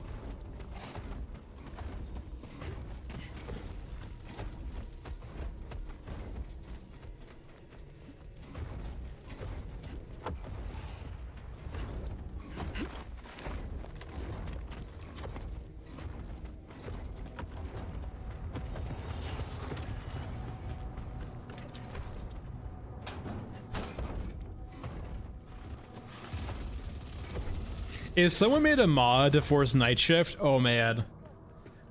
I usually don't download mods all that much, but I would download that mod in a heartbeat.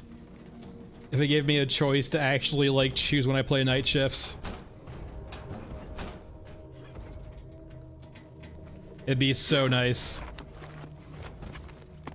I could actually force my own system, right, where I alternate day shift, night shift, day shift, night shift. I would force myself to play that way, 100%. Mod makers, please figure out where the consonant is on probability chance.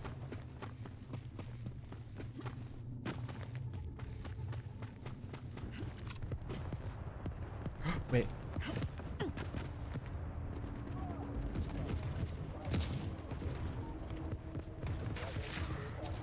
No, go fucking hold still. No, no, fuck.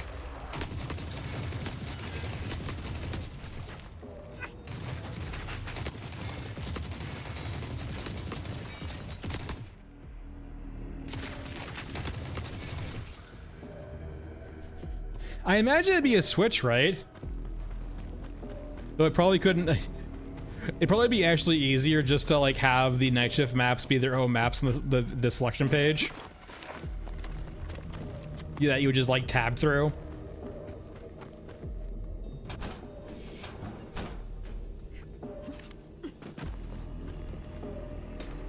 Not quite the best, but not the worst. Ooh, I wonder. You know, we haven't technically tried actually. I have an idea. We need to leave, but I have an idea. There's almost no shot this works. But I do have ideas. More for the grab and go bag.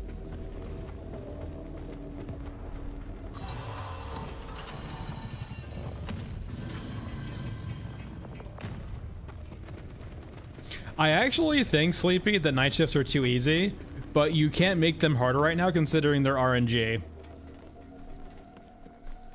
If you made night shifts actually truly optional, you can make them much more difficult.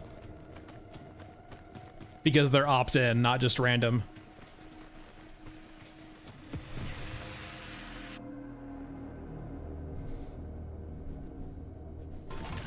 Alright, I have an idea.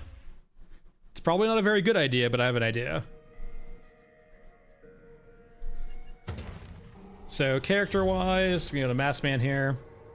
There is like a 0% chance this works, but I have to try. How much ammo do I have for everything? Probably want an AK then.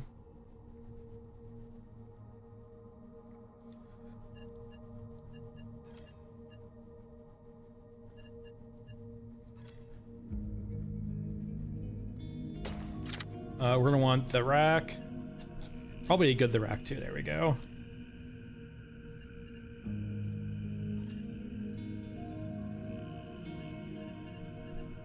bring like 300.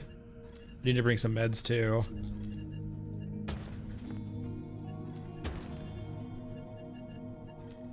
I probably will need to turn the HUD on for this.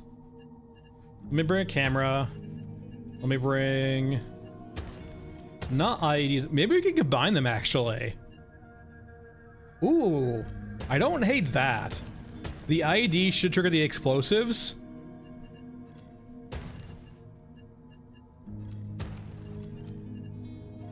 I wonder if that will work. I kind of feel like it won't.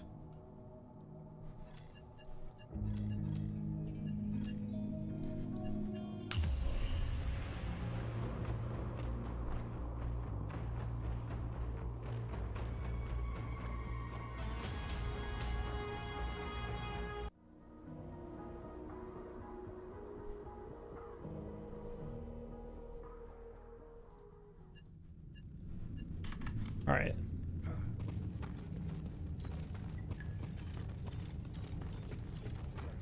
Let me go over to the scan real quickly.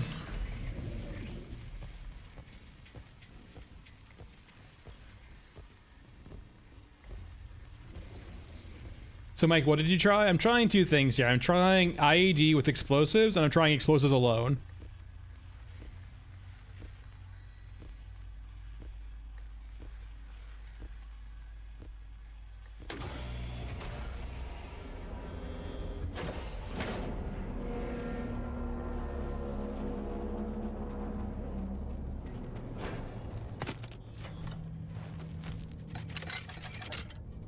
Alright, so we're trying that first.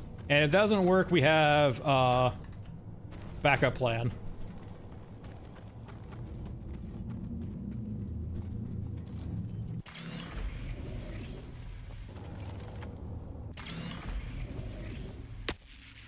Okay, it did explode the explosive. Now it didn't do shit to the dog. Actually, no, it didn't actually. It's still there. Shit. Because it didn't see it on the attack cat. Okay, so we need to shoot the explosive.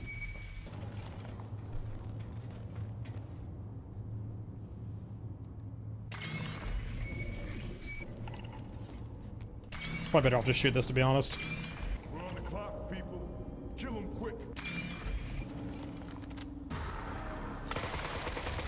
Okay, that didn't do anything. That didn't do anything.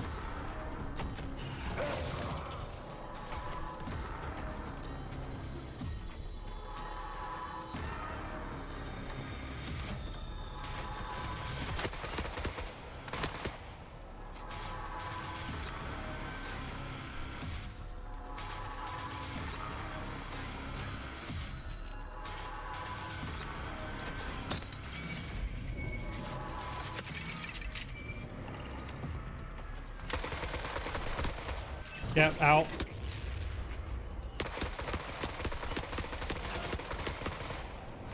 Alright, none of this works. Understood. It actually, they didn't chain explode. Huh. That's unfortunate.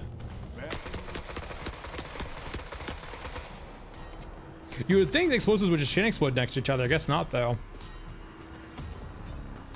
I feel like that would be a cool way to take on the grabber solo, right? Having to set up some trap for it.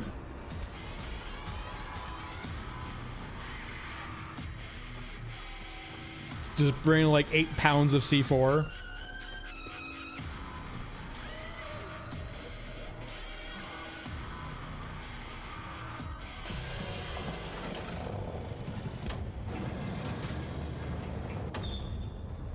Oh well, we tried. The only way to kill grabbers now apparently is from railgun or watching them fall to their death. Anyone in here? This place is fucking empty without quests.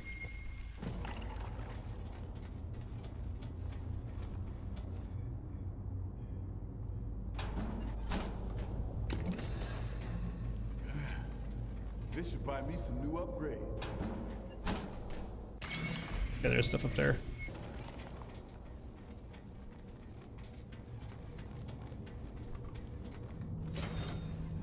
Bagging it up. 100%, right? Like, maybe not even just the ID, or like, yeah, make IDs perhaps rare, but like, yeah.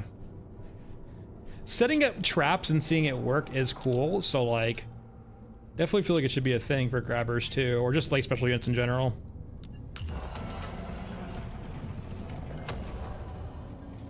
it'd be cool if, say for example, as opposed to being able to kill, like, say for example, you don't kill Toothy, you don't kill like Mother Courage, but disabling them via, like, you know, taking out their legs.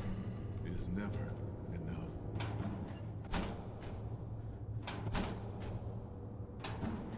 Sleepy, that's a good point too, right? It does feel weird for us scavengers to have access to a railgun, but yeah.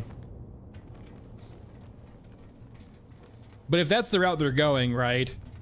I do think having like traps and stuff would be cool. Like traps that are actually useful.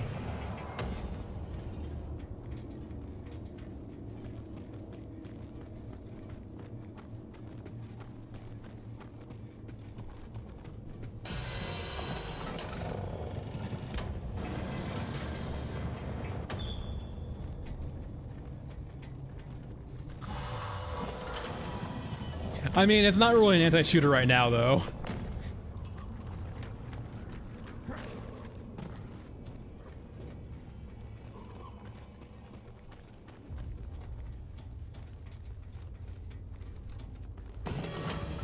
Like, in the current game, we're very much not an anti-shooter. I'm gonna sleep for a week. Wake me when it's game time.